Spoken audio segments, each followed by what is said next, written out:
Hello everyone. Welcome back to the channel. Enjoy the fanfic, and let's begin part 1. Naruto opened his eyes and yawned himself awake. He looked out the window and he noticed that it was still snowing. He sighed before jumping out of bed. Due to the snow and cold, Naruto had no idea what time it was, though he could figure that out later. Right now he had a tournament to win. The blonde took a quick shower and got dressed in a red shirt, black pants and black jacket. He turned to see Shikamaru still sleeping and sighed. Come on Shikamaru. Time to get up. If you don't wake up on your own then Ankone will do it and you know how much of a drag that will be, Naruto told him, and almost immediately Shikamaru lazily rose his body and scratched the back of his head with an annoyed sigh. Alright, I'm up. Is it even morning yet? Shikamaru asked, and Naruto shrugged his shoulders since he didn't know. Shikamaru cursed under his breath before the two boys heard a knock on their door. The knob twisted and to their surprise Anko and Hinata showed up. Good morning Gaki. Time to wake up, Anko told them while Shikamaru hopped to his feet while Naruto packed his pouches. So what time's the tournament Ankone? Naruto asked, and Anko pulled out a small pamphlet that was in her pocket. She opened it for a little while and then just as easily closed it. It starts immediately at 12 in the afternoon. We till have about 3 hours before the thing starts, so let's get going so we can have some breakfast. It'll also be the perfect chance to get you all into some good chakra exercises, Anko said while Shikamaru went into the shower to wash up. Well, that's good. I can't wait to have some fun. Just imagine all those prizes, Naruto said while Anko shook her head at him. Well, good luck Naruto-kun, Hinata told him, and the blonde smiled with a nod. Well, let's get some breakfast and then we'll get started. Shikamaru can catch up to us, Anko said to them, and everyone nodded as they left. Breakfast was rather uneventful, but it was nice. The entire team had sat in silence while they ate their food, but it was also nerve-wracking. So many people were inside the hotel room that it was ridiculous. Still, it gave Naruto the chance to scope out his competition. He saw a lot of people there, but he was actually interested in one of them who was sitting in a corner. It was obviously female as she hid her face with the hood over her head. She ate in relative silence before she quickly got up and left the scene. Naruto could only wonder if she was in the tournament also, but he could dwell on that later. Somewhere outside, everyone was at the base of a small mountain while Anko threw a kunai up to the top of it. Alright guys, this is tougher than tree walking, so try and get up there. The ice is very slippery, so you'll need more refined chakra to give up there or else you'll slip and land in a pile of cold show, Anko told them, and everyone sighed. They looked at the tall mountain while Naruto stepped forward. I guess I'll go first unless you both want to try it. Naruto asked them, and Shikamaru shook his head while Hinata insisted that the blonde go first. Taking that suggestion, Naruto quickly got to the mountain bases and walked up it. He quickly started to run up the mountain while Hinata and Shikamaru watched him go up further before they heard Anko chuckle. This could be good. Naruto walked up even further before he quickly slipped and shifted his balance. The blonde gasped as he lost all sense of balance in his feet. Seeing no other option, Naruto quickly backflipped and skidded into the snow before looking up the mountain. Great. It really is slippery. A lot more than I actually thought it was. It'll be tough to get up that thing, Naruto said while Shikamaru held his head down. Not what I wanted to hear, but fine. I guess it's my turn, the Nara said as he put his hands in his pockets. He put one foot to the mountain and started to walk up it, and only a few moments after did he come falling down into the snow, making Shikamaru shiver from the cold. Hinata didn't have a better time either as she fell into the snow either, but Naruto could tell that she had doubted her abilities that time. Hinata's chakra control, in order to use the Gyuken, had to quite efficient. Naruto could honestly say that she had just as good chakra control like him, but due to her nature she fell down quite a few times.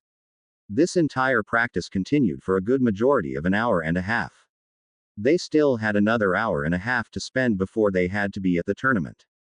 Alright, that was good. You are all covered in mountain of snow, he, Anko said while everyone settled for glaring at her, but didn't say anything since they were too busy having to keep their teeth from chattering.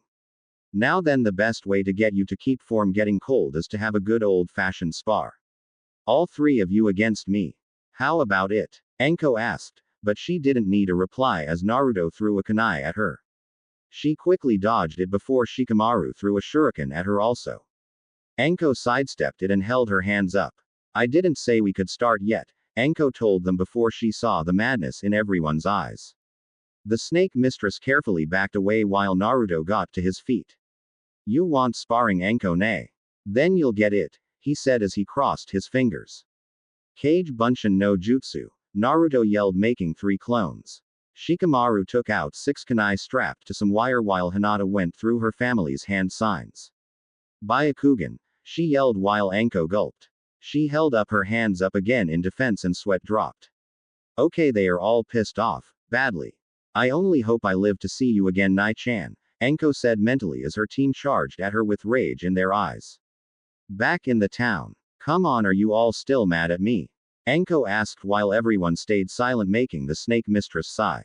Oh come on. It was all in the interest of training. Besides, you'll see results from extreme conditions like this, Anko said while everyone turned to her. Shikamaru and Hinata whispered in Naruto's ears. The blonde nodded and turned to Anko. We want you to treat us to dinner, Naruto said, making the 2 nod while Anko narrowed her eyes at them all. Are you negotiating with me? She asked, and they nodded while the purple-haired Anbu growled underneath her breath about ungrateful students, but she nodded, making the 3 of them smile at her. Alright, now that that's settled, we can head to the arena. Let's go, Anko ne. Be sure to watch us from the stands, you guys, Naruto said as he dragged Anko off, leaving Shikamaru and Hinata alone. He's not going to hold out, you know, the Nara said while the Hyuga heiress lightly giggled. Yeah, but that's just like Naruto-kun, don't you think? She asked, and Shikamaru could agree with that as they walked off towards the arena. Back in Konoha, Samui, Karui and Omoi walked the streets of Konoha and simply looked around the village. They were still learning a lot about the place and they all settled real nice with it. Getting used to the hot temperature here, Omoi said while Karui rubbed her head with a small sigh. I don't want to use to it. Not much has been going around. We're not Konoha shinobi, so we don't really have any missions. Sigh, where is that blonde idiot? Karui asked while Omoi snickered. Maybe he has a mission. Are you missing him? Omoi asked while Karui rolled her eyes while Samui seemed interested to know also. Kami, no, I'm not. It's just at least I can start an argument with the guy. I'll at least say that he's interesting. Nothing like Samui though, Karui answered, making the blonde genin turn around. Are you saying that I'm not interesting? She asked, and Karui widened her eyes before holding her hands up in defense. No, Karui, I'm just making a comparison, Karui replied fast while Samui rolled her eyes. She looked at them both before looking forward. Also, Karui, just so you know, Naruto is very strong. I can tell from the way he teamed up with me. He's definitely the real deal, Samui told them, making Omoi widen his eyes. You've never come to the aid of someone before. Are you seriously starting to like this guy? Omoi asked while Samui closed her eyes. Karui and Omoi waited for her response while Samui turned around. I wouldn't go that far. Let's just say that I've come to respect him a little more now, Samui said as she walked off as Karui and Omoi glanced at each other. She's really falling for him. How do you like that? Omoi asked while Karui threw her hands up in the air. Oh, what do I care anymore? I don't know why the hell I worry over her, Karui said while Omoi turned to her and chuckled. I'm sure Sei knows that you mean well, but you have to admit that you've been rather mean to Naruto ever since we've arrived. Maybe you should try being nice to him. Samui doesn't seem to mind the marriage anymore, Omoi told Karui, and the redhead nodded. Yeah, you're right. I still don't like it, but I guess I could stand to be nicer even if I don't think he's right for her, Karui said while Omoi walked forward.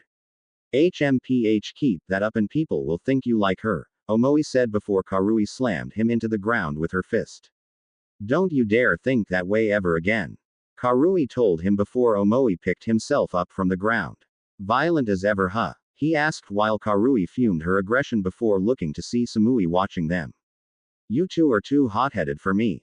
I wonder how I got along with you for so long, she said while Karui rolled her eyes. Please, we've been together since before the academy. You know you like having us around, Karui returned while Samui placed a hand on her hip like she was thinking over those words. Well, like I said, someone has to be the mature one in this group, Samui said before they saw people walking towards them as they talked with each other. I'm telling you, I can't believe Naruto's getting married. He's such a lucky dog, a boy with a dog on his head said to a pink-haired girl and a brunette-looking boy. Omoi, Karui and Samui raised their eyebrows while the pink-haired girl snickered. It was Sasuke, Kiba and Sakura if Samui remembered right. Are you kidding? To think this girl actually agreed to marry him sounds ridiculous. She must have poor taste in men, Sakura said, making Kiba and Sasuke sigh.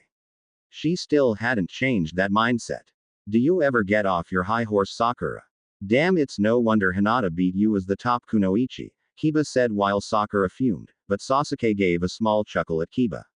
Well, I'm sure surprised. Naruto always was unpredictable, Sasuke said as they saw the Kumo genin in front of them.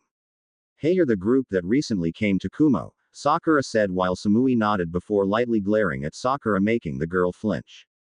That's right, and I heard what you said about me. I don't like people talk about my preferences and such. Who I like is none of your business, Samui said while Sakura widened her eyes before she gulped. You're the one that Naruto's marrying? Kiba asked, and Samui nodded while Karui and Omoi came to her sides. And who are you? Karui asked the group, and Sasuke stepped forward. We're Team 7 of Konoha. I'm Sasuke Uchiha, this is Kiba Inuzuka, and that's Sakura Haruno. You'll have to ignore Sakura. She tends to never close her mouth at times, Sasuke said while Sakura pouted at her teammate. Sasuke-kun, I'm sorry, Sakura said to him while the Uchiha rolled his eyes. He pointed to Samui and Sakura looked up. I'm not the one you should be apologizing to, the Uchiha quickly said, and Sakura turned to Samui. I'm sorry for what I said, Sakura apologized to the blonde Kumo genin, making Samui nod. Still, I can't believe that Naruto's getting married to someone so cute, Kiba said, making Samui sigh. Karui's forehead grew a tick mark as she grabbed Kiba's collar. Where are you looking, you perv? Karui asked, and Kiba rubbed the back of his head. Nowhere. Just making an observation, the Inuzuka said while Sasuke rubbed the bridge of his nose. Karui let him down. We have training to do anyway, Samui told her, and Karui agreed. She let Kiba down and the three walked off while Kiba rubbed his head. I guess we made a bad impression, Kiba said while Sasuke rolled his eyes. You two made a bad impression. I didn't do anything. Now I'm going home. Ka-san said that there was something she watched to teach me. I'll see you tomorrow, Sasuke told them both and walked off. Sakura gave a depressed sigh while Kiba walked off. See ya later, loudmouth, Kiba said to her while Sakura fumed before she realized that she was the only one left still in the streets. Back in the land of iron, dozens of people were gathering. They were all looking forward to the tournament that was going to go down. It was their country's annual event after all, so how could they not enjoy this? The stadium was filled with people left and right from all the nations who had time to come or who were allowed to. Naruto noticed Shikamaru and Hinata sitting in one part of the audience right next to the man, Muramasa, that Naruto had met a few yesterday. The blonde was also looking for that girl that he had seen a few hours ago, but he couldn't find her. Someone caught your eye? Anko asked, and Naruto chuckled but shook his head. He then turned to see that there were some type of heaters near the stadium. Must have been to keep people warm in the cold weather. No, nobody in particular, he finally answered before everyone saw what they thought to be the leader of the land of iron appear. Anko immediately knew the man.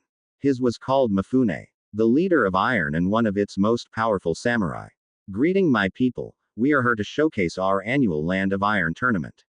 I can see that we have some shinobi from the 5 great nations. I welcome all competitors. Our tournament is a way of giving thanks for our amazing festival. I hope to watch everyone and see how you all do. Now then, I will explain the rules for this tournament. First rule: since the land of iron is the land of the samurai, then weapons must be used by all people, Mifune said to them, and everyone narrowed their eyes. Naruto grinned and people nodded as the man continued. Second rule, and this is for shinobi: no ninjutsu is allowed, he yelled, and everyone widened their eyes. Some people called it unfair, but Naruto and Anko knew why. Ninjutsu was a shinobi's trump card and it would be unfair to the samurai, but Naruto's eyes gleamed. He never said anything about genjutsu, and while Naruto wanted to be all-rounded, he still preferred his mother's genjutsu to anything else. The match is decided by 3 things for each person. It's decided by the loser giving up, falling out of the ring, or death. These are the only ways. Now then, the people will be randomly selected, so everyone wait in that area for your name to be announced. In the room will be weapons that have been provided to you, Mifune said before he snapped his finger. Soon 2 shinobi came to his side and did their hand signs. They slammed the ground and a large dome appeared over the arena, keeping everyone out of the cold. Ah, finally. I thought I was gonna freeze to death, Shikamaru said, making Hinata giggle. With Naruto and Anko. The two were currently in the room trying to pick out their weapons. Anko sighed as she saw all the weapons, but didn't really have a preference. So what are you going to use, Anko-ne? Naruto asked, and the Jonin shrugged before she left and sat down in a chair and placed her head in her on with her elbow on the table. Nothing, I'll just stick to using my kunai. I'm more adept with those anyway. You pick, Anko told him, and Naruto nodded. He looked around at the multiple staffs, swords, and many other weird weapons that his eyes saw. It was then that he laid his eyes on 2 short blades and smiled as he reached for them. Soon his hand collided with another and the blonde raised an eyebrow. He turned to see the hooded girl that he had seen back in the hotel. Oh, so you like the Kodachi also, huh? Naruto asked, and she remained silent for a bit before smiling underneath her hood. They are good for fast movement. Looks like we have some similar tastes, I guess, she said, and Naruto could agree with that. He moved his from hers and she did the same. Well, you can use them. I'll go find something else, Naruto said while she grabbed the blades. You do know that by handing your enemy their favorite weapon, it will only be harder for you to win, right? She asked, and Naruto waved her off. Please, I'll still win anyway. Besides, letting you have the weapons you're good at will make it more challenging for me. I might not even meet you in the finals, Naruto said, and the girl narrowed her eyes. How do you know we won't fight each other before that? She asked, and Naruto shrugged his shoulders. I just know. See ya later, he waved while she turned around. He's interesting, she said before her figure vanished in the crowd of competitors. Naruto sighed as he looked around the room. He didn't see any more Kodachi, and the blonde cursed his luck of being nice to people even if they were his enemies. He sat down with a sigh before he widened his eyes. Oh, I do have those things, Naruto said as he went into his pouch. Anko watched him pull out a scroll and unfurl it. He quickly unsealed the things inside as they fell to the ground. Naruto picked them up and smiled. He picked up the shuriken he got from Sasuke for his birthday a few years ago, and, while he never thought he would need these, a short sword that he received from Kakashi for his 11th birthday. I guess these will do. They're not Kodachi, but they'll be good nonetheless, Naruto said to himself with a small nod before someone called for 2 competitors.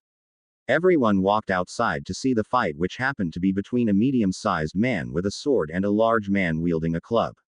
Well, I get a small fry, huh? He asked while the smaller man sized. Size doesn't matter. All I need is the will to win and you will be defeated, he said, making the other irate before they began to fight. Naruto could say that it was interesting. In the end, the smaller man was right and the large guy stood no chance against him. He was too slow and the man was too agile. He didn't even need to strike until later in the match, which required only 1 cut of his sword to bring the guy with the club to his knees. I'll have to watch out for him, Naruto said to himself while Anko folded her arms and watched the matches with interest. It was getting to mid-afternoon and around 10 more people had gone before it was someone else's turn. Naruto Yuhi Uzumaki versus Higan Yoshi, an announcer said, and Naruto got to his feet. He grinned like mad while Anko wished him luck in his fight. He turned to the hooded girl who was looking at him. She nodded while Naruto hit the field. Shikamaru and Hinata smiled as they watched their teammate enter the field. Naruto also watched his opponent enter the field also. He had a medium-sized build and carried a long staff. He walked to the field and bowed to the blonde. I sense that you are a good young man. I won't let my guard down, he said, and Naruto bowed in turn. I hope to have some fun with you, Dadbeo, Naruto said as Mifune yelled. Begin. And with those words, Anko, the violet girl, Hinata, and Shikamaru watched the match as Naruto threw a kunai at him. Higan quickly parried it with his staff, knocking it over the edge of the platform. Nice aim, but futile, he said as he jumped in the air. Naruto cursed as he backflipped away just in time to avoid a staff strike that slammed the ground. The blonde cursed as he crossed his fingers, but stopped. Damn no ninjutsu, he growled as he stopped. He quickly pulled out his sword and charged at Higan. The man twirled his staff in his hands as he blocked Naruto's strike. The blonde growled at the man before he was targeted for a kick. Naruto jumped in the air to avoid the kick until he saw the Higan's staff overhead. "You still have a lot to learn, young one," he said as he slammed Naruto across the face. Naruto was sent flying across the field before he rebounded and rubbed the side of his cheek. It stung from the hit, but he'd have to deal with it. "Alright then, I'll try something else then," Naruto said as he pulled out his shuriken from his back. Higan looked at it with a confused expression on his face. He had faced plenty of shinobi before, but the young ones always had a trick up their sleeves. "If you think you can beat me with that, then I'd suggest that you think of something else," he said before Naruto threw the shuriken. He gave an ear-splitting smile as the man effortlessly dodged the kunai. Higan narrowed his eyes as he saw a piece of war before turning to Naruto. The blonde in question threw a kunai at Higan and he parried that shot with his staff as Naruto smiled. "Watch out for the falling fire," Naruto told him as he took out a burst tag. He placed it on the wire and immediately the tag exploded, sending a trail of fire along the wires. Higan widened his eyes and saw the flames travel around him. He backed up close to the edge and narrowed his eyes. "Very resourceful, Naruto-san, but it's not enough," as he jumped into the air. He twirled his staff around his body and the wind picked up around him, dispelling the flames as he landed on the ground. "Try harder," he said as he looked up. He gasped when he saw Naruto gone from his view. "Okay, I'll try harder then," Naruto said as his voice echoed throughout the stadium. Higan looked around for the blonde before the ground underneath his feet started to crumble. He widened his eyes and jumped back to avoid the slowly crumbling part. He looked down only to see utter darkness where he would have been if he had fallen. A trap, he wondered before he dodged fire shots coming from the sky. He backflipped away from those also and spun his staff over his head to block the blows while people watched Higan acting crazy. "A genjutsu, right?" the girl asked and Anko nodded. "It's definitely not ninjutsu. Geez, he's always gonna go this far," Anko said while people watched Higan go through his nightmare. "What trickery is this?" he asked before Naruto came up out of the ground. Higan turned to him while Naruto gave a simple smile. "This is my world and your nightmare," Naruto said as he vanished in a bunch of flower petals. Higan felt a jab across his face and a kick to his stomach, but he saw nothing there as he fell to his knees.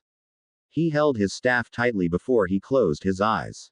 "Calm down. There must be a logical explanation for this," Higan thought to himself before he saw he was wrapped in wires and explosion tags.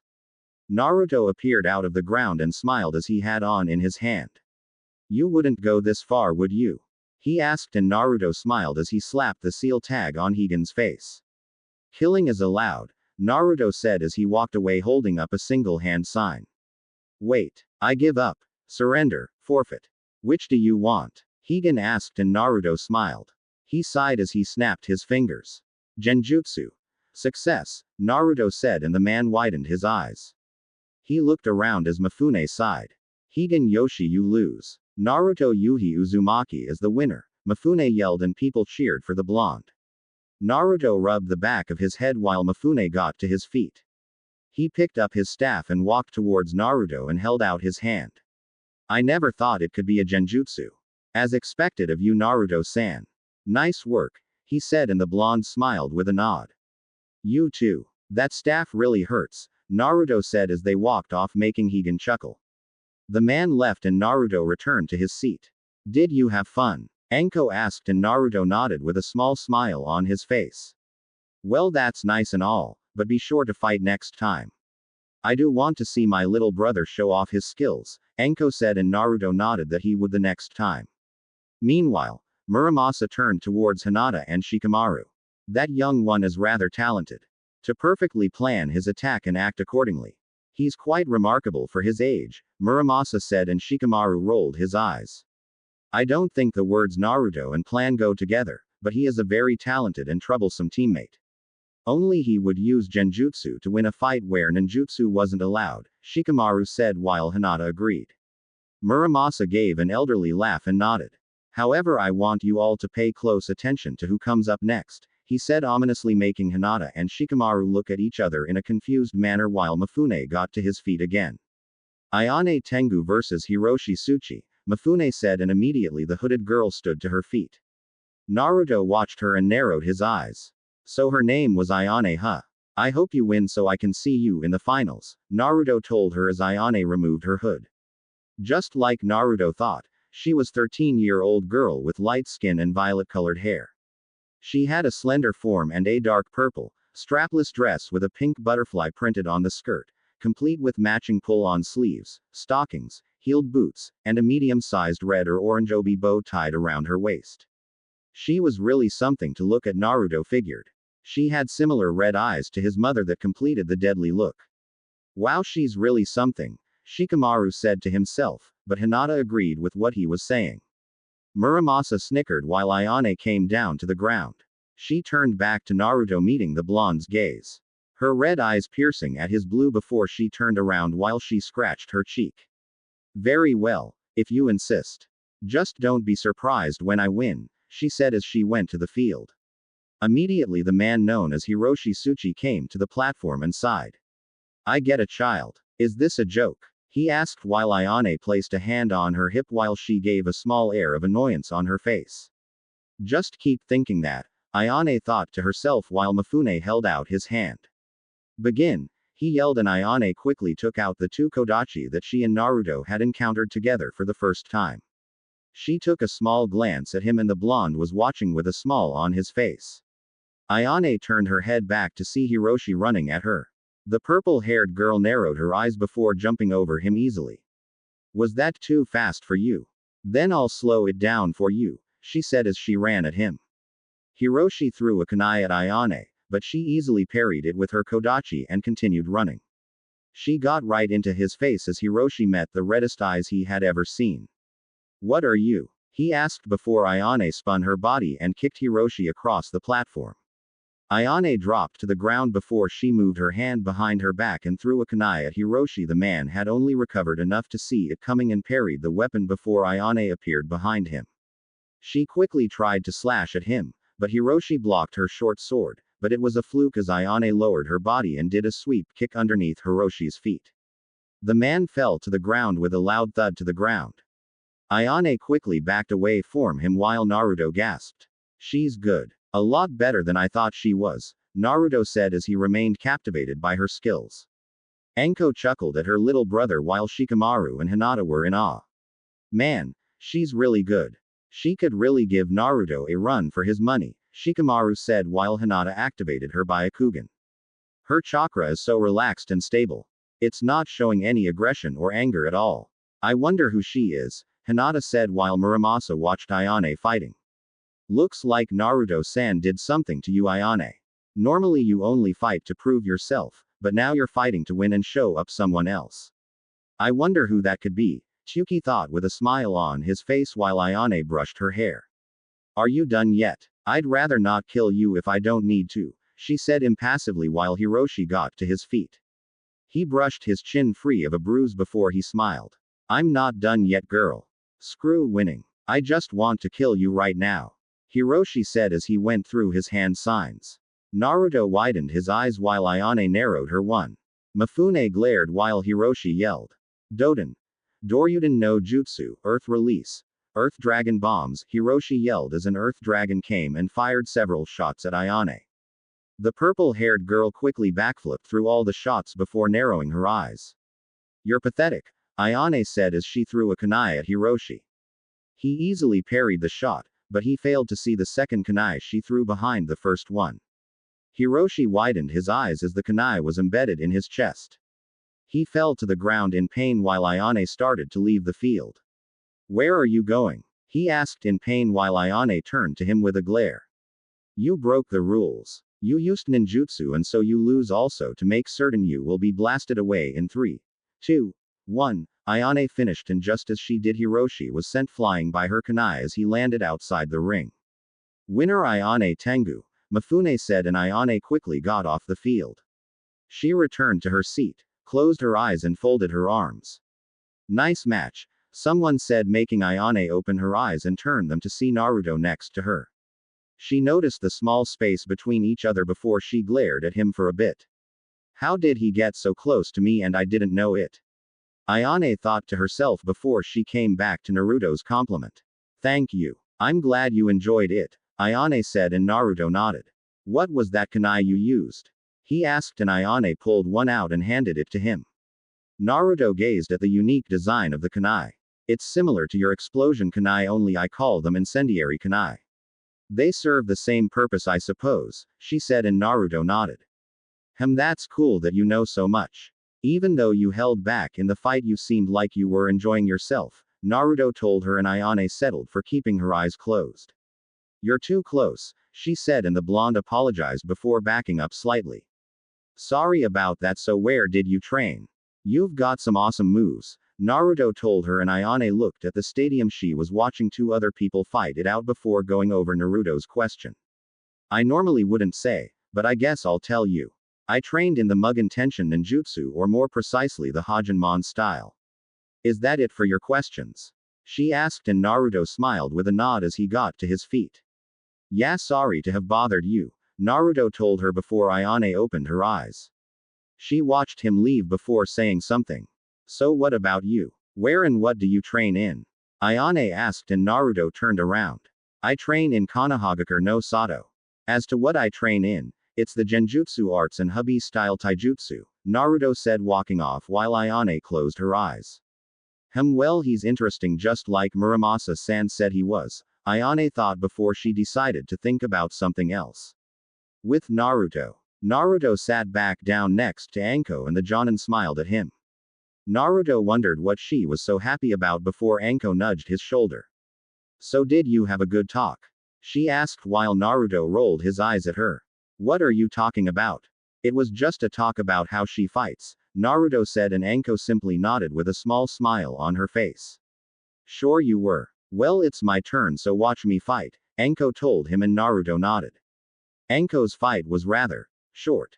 She mopped the floor with the guy she fought, and she quickly pushed him out of the ring easily. It was like nothing Naruto had ever seen, or rather something that no one should have seen. It was really embarrassing for the man. Anko, nay, don't you think that was rather fast? Naruto asked, and Anko waved him off. I don't have the time to waste on these small people. I'll fight seriously in the later parts of the tournament. Just know that if I face you, then it's going to be a good little fight, Anko said, licking her lips while Naruto's sweat dropped. That's not good for me at all, Naruto thought with a small gulp on his face. The rest of the tournament was rather nice and some not so nice. People were disqualified for either cheating or breaking the rooms.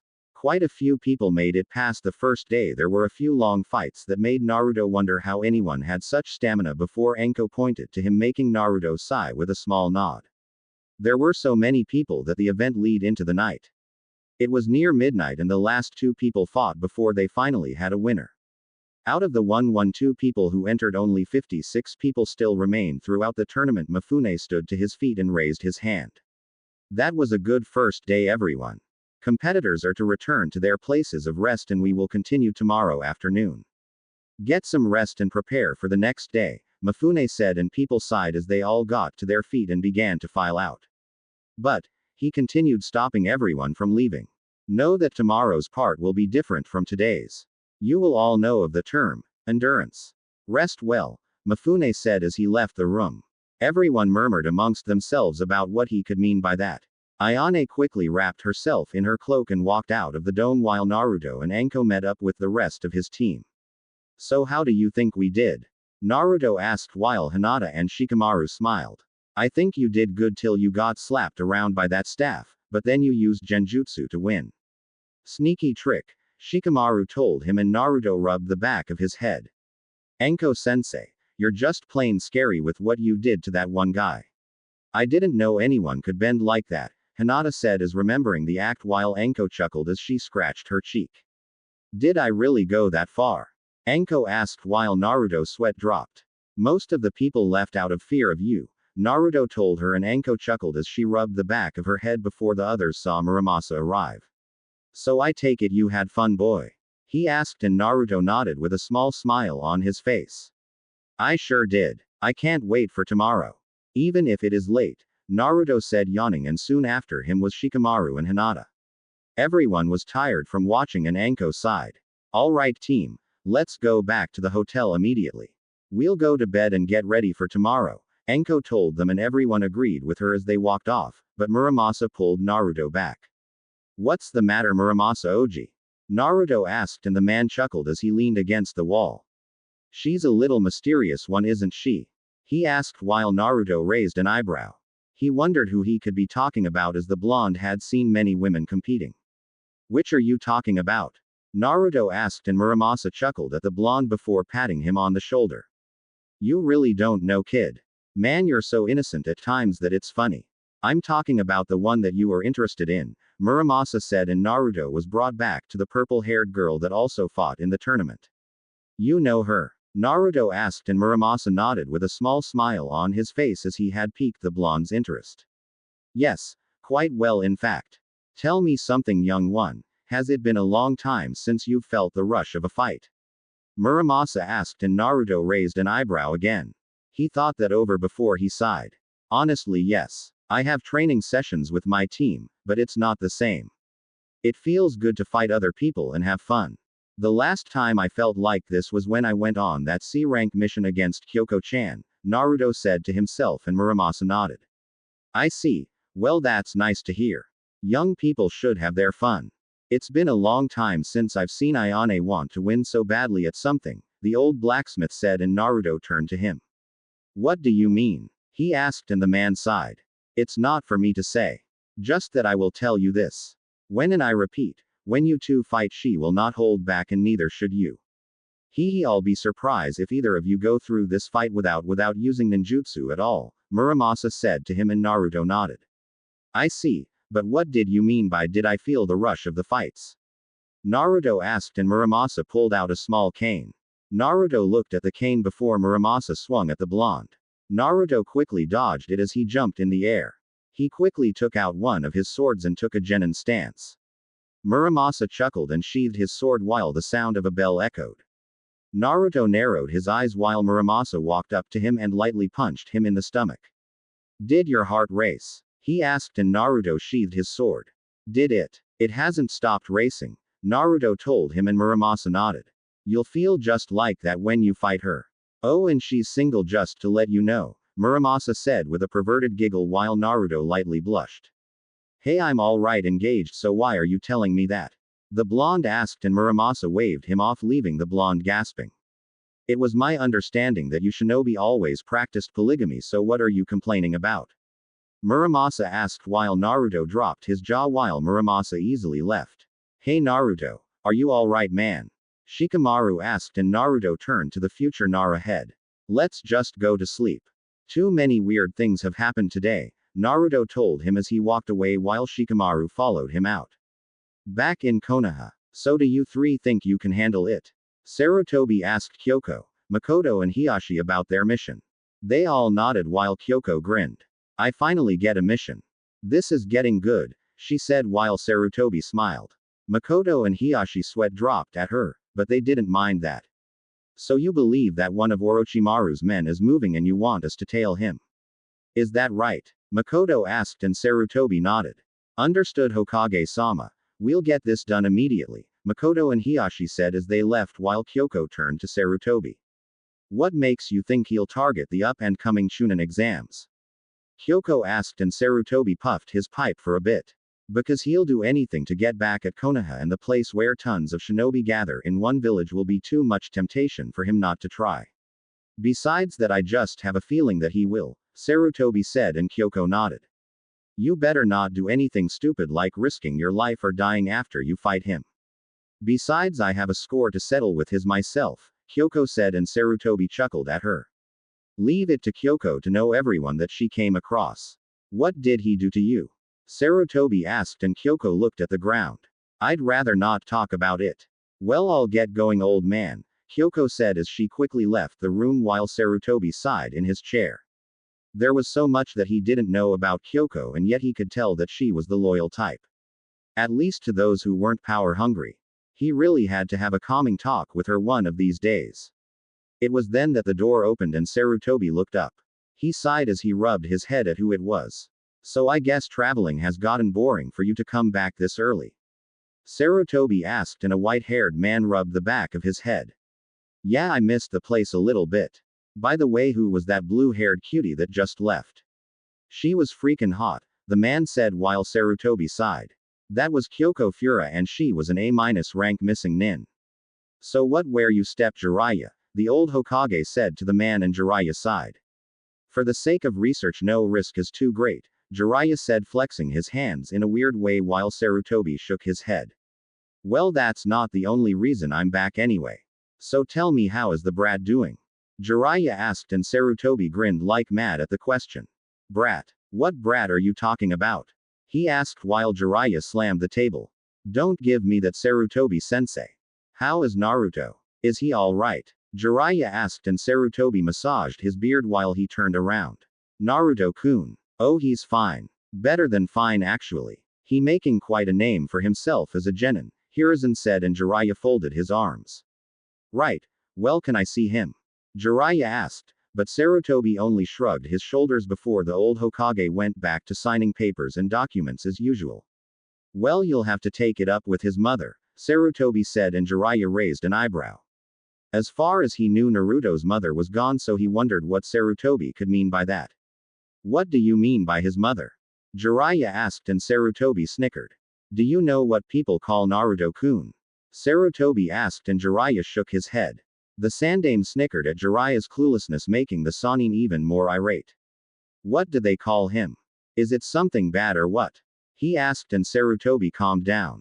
Once you hear this name then you will know who his mother is, Sarutobi said and Jiraiya raised an eyebrow. Naruto-kun due to his gaze at people has recently been called the Ice Fox of Konoha, Sarutobi said and Jiraiya narrowed his eyes. Ice Fox of Konoha. No one has a name like that except for. Jiraiya widened his eyes and he gulped. Sarutobi watched him squirm as the Sannin fell to the floor. The Ice Queen of Konoha. Kurenai Yuhi. She adopted Naruto. Jiraiya asked and Sarutobi nodded making the white-haired man gulp. But she hates everything I stand for. I'll never get to see him. How did she adopt him? Jiraiya asked and Sarutobi suggested that Jiraiya pull up a seat. The Sannin did so and Sarutobi sighed. It all started when, back in the Land of Iron, Stadium, afternoon. Naruto sat with Anko again as they watched people fight, but they were more interested in something else. It wasn't the people fighting, rather it was what they were fighting on. Everyone who had come to this tournament knew about chakra and knew how to use it, well a lot more than a few did anyway. The platform was remodeled to shift positions every 15 minutes. Going from flat down to diagonal, upside down, diagonal, and then upside down again. It was some kind of jutsu that no one knew, but they weren't complaining at all, especially the shinobi who had experience in fighting in strange ways. Naruto could see the two fighting and saw how it was hard to keep chakra added to the feet while moving to fight at the same time. Mifune was a real genius to come up with something like this. They seemed to be struggling, Naruto said while Anko had snickered at the fight. It was probably the most amusing thing she had ever seen in such a long time. No kidding. If they don't give out from the fight then they exhaust chakra. It's a real speed battle, Anko said while Naruto turned his head. What do you think? He asked Ayane who was sitting a few feet behind him. The purple-haired girl sighed while she leaned her head on one arm. Definitely exhausting for those who don't have experience. Try not to lose when it's your turn, she said with her eyes closed. Naruto sort of felt the cold attitude, but being around his mother a lot and Samui he could deal with it. Same goes to you. Cause when I get into the finals I'm not going to hold back on you, Naruto told her and Ayane turned to glare to him. Naruto glared back and anyone in between them could feel the cold atmosphere. Ayane tore her gaze from Naruto and looked back at the stadium. What make you think that you'll be in the finals or that even I will? She asked while Naruto looked back at the stadium. He watched the two warriors fight it out before turning back to the purple-haired Kunoichi. Because you love the rush of a good fight just like I do and you know that you can get that with me and I can get that with you, Naruto told her making Ayane mentally chuckle even if she didn't want to. Just focus on getting there first, she said and Naruto looked back at the field. Same goes to you, he told her as they looked at the field, but the tension between them had risen as they each had one thought.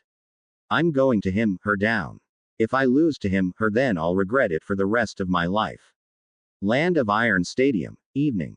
People watched the long process of battles take place in the second round as they found the stadium floor to be a lot more tricky.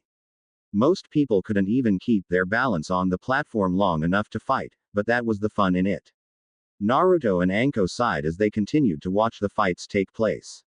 They still hadn't had their turns to fight, but neither had Ayane either, but they did have more than enough motivation as they saw a few people die at the tournament. It did make them frown that some people really killed their teammates in order to advance to the next part. The blonde could feel his rage boiling slightly from seeing the killing, but he held it in.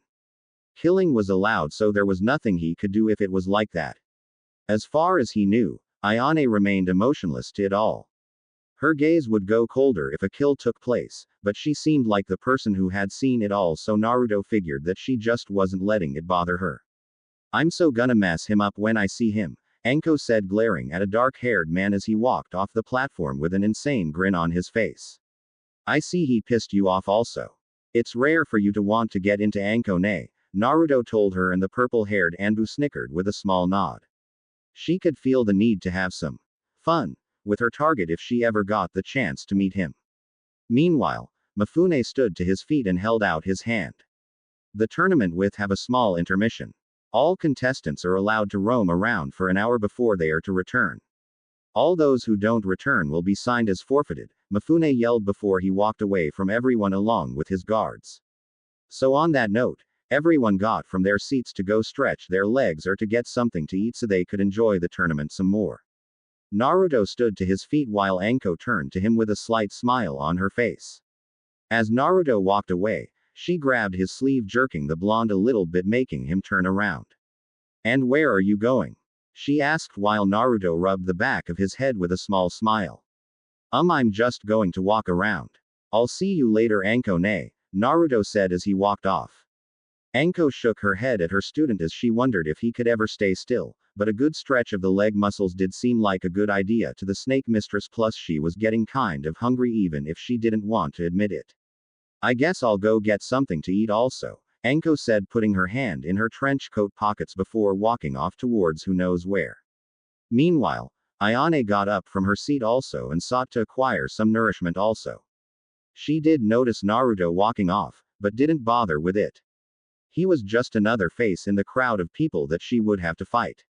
Even if Muramasa said that he was interesting, she had to admit that the blonde intrigued her somewhat. Despite her mindset, she'd really want to see him in the finals just so she could mop the floor with him. Well, guess I'll leave also. Gotta be back here soon though, she said in her thoughts before vanishing. With Naruto, the blonde genin was currently drinking a cup of water from a small vendor who was selling them. He sighed in relief before looking out the window to see the snow falling down heavily. It looked like a blizzard outside and he was so thankful to not be out there. Naruto turned his head and glared as he saw the same dark-haired man who won his match. Naruto didn't know his name as he might have faded out at the time, but he could still remember that face. It was almost impossible to forget actually. Multiple people stayed away from him. Naruto averted his gaze from the man before he looked to see Mifune, the leader of the Land of Iron, appear with his guards. The master swordsman took a glance at Naruto and eyed him up and down. The blonde decided to wave to the man, giving him a pleasant greeting to which Mifune slightly waved back. Him and his guards quickly vanished around the corner of the small room that a few people were in. Well, at least he waved to me. I wonder what his problem is, Naruto said to himself before finishing his drink of water and throwing the cup away. It was then that Naruto saw the dark-haired man snicker as he rubbed his hands before he disappeared around the corner. Naruto narrowed his eyes and followed behind him. Something was wrong with this guy and the blonde wanted to know what it was. I have another 50 minutes before I need to get back to the stadium, so I'll tail him for a bit, the blonde said as he walked behind the man. He watched him move through the passageways of the stadium with a small, but wicked smile on his face. He walked off and Naruto stood behind a wall. He moved his head slightly to see the man stop in the middle of the hallway. The blonde gulped at the thought of being spotted so easily before he saw the man rub the back of his head. Damn it, where the hell was it? He asked himself while Naruto watched him try to remember whatever it was. It didn't take long before he gasped and continued to walk off with a smile. Naruto sighed in relief before he walked after the man. He felt so secret doing something like this, but he was a shinobi, so it's something like that. Soon the blonde felt a touch on his shoulder and gasped as he pulled out a kunai. He quickly twirled his body and stopped the kunai inches from someone's neck. He glared at the person who, unexpectedly, snuck up on him. He didn't even see it coming. Soon his gaze softened at who it was. It was Ayane, who was kneeling right next to him with her cold, red eyes glaring into his own. "What are you doing here?" she asked, and Naruto rolled his eyes as he pointed to her. "Are you kidding? That's my line. I'm tailing that dark-haired guy who massacred his opponent. He's up to something," Naruto said, looking over the corner of the wall. Ayane did the same as they saw the man walking off. "In case you forget, but you have a tournament to get to," she said to him, and Naruto looked at one of the clocks that was on the wall and gazed at the time. "Still got 45 minutes. So how did you know that I'm following this guy?" the blonde asked, and Ayane looked over his shoulder. She saw the man's retreating form before glaring back at Naruto. "Simply saw you walking off in the same direction he was. My eyes just happened to do that. Oh, and just so you know, his name is Ronin Yasuki. At least know the name of your opponents before you tail them," Ayane said, and Naruto pouted at her. "HMPH. I don't want to hear that from a girl who closes her eyes every time there is a fight," Naruto responded to her, and Ayane glared at him. "Don't try and turn this back on me," she whispered to him while Naruto waved her off. He quickly left his spot and followed the man before he lost his target. Ayane moved behind him as the two stayed on the man they were talking. It was then that they finally made it down to the lower levels of the stadium where the boiler room was. It was a little hot with the steel pipelines running through it along with a few bits of steam coming out of it. "How much time left?" Naruto asked, but Ayane shook her head as she wasn't sure what time it was at this point. She hopped onto the pipes and followed Ronin while Naruto traveled along the ground. He glared as he saw Ronin stop. Both he and Ayane glared before they saw Ronin take a small rope and give it a tug. Immediately steam whistled out of the pipes before he dropped through the floor. Naruto widened his eyes while Ayane dropped to her ground with her high-heeled shoes making a small clanking sound. Naruto came up behind her as he looked around. "Now do you see why I'm following him?" the blonde asked, and the purple-haired girl from the Mugen Tenshin clan nodded. "I suppose you were right. He is acting strange. Hold on for a minute," Ayane said as she rummaged around her clothes. Naruto sighed and leaned on a pipeline as he took out a piece of paper. He quickly wrote on it before he bit his thumb. "Kuchio's no jutsu," the blonde said, slamming the ground. Immediately a snake appeared while Ayane eyed the creature. She glared back at Naruto before looking through her stuff. "Please pass this to Anko-ne for me, all right?" Naruto asked, and the snake bowed as it took the piece of paper in its mouth. "As you wish, Naruto-sama," the snake said before vanishing out of sight. Meanwhile, Naruto watched Ayane pull out a book and she flipped a few pages. It looked something like the bingo book, but Naruto wasn't sure what it was. "I figured as much. Ronin Yasuki is from the Yasuki clan. They're a shady clan and nothing is really known about them. They've been convicted of theft, robbery, smuggling and some other things. It's no wonder he's shady," Ayane said, and immediately a poof came back with the same snake as before. It handed the blonde the note before dispelling. Naruto opened the note and twitched his eyebrow. "I've got no idea where you are, but you'd better hurry. We have 30 minutes left in our break, so you'd better get your over here or you will rue the day, little brother. Anko." Naruto chuckled before he put the note away.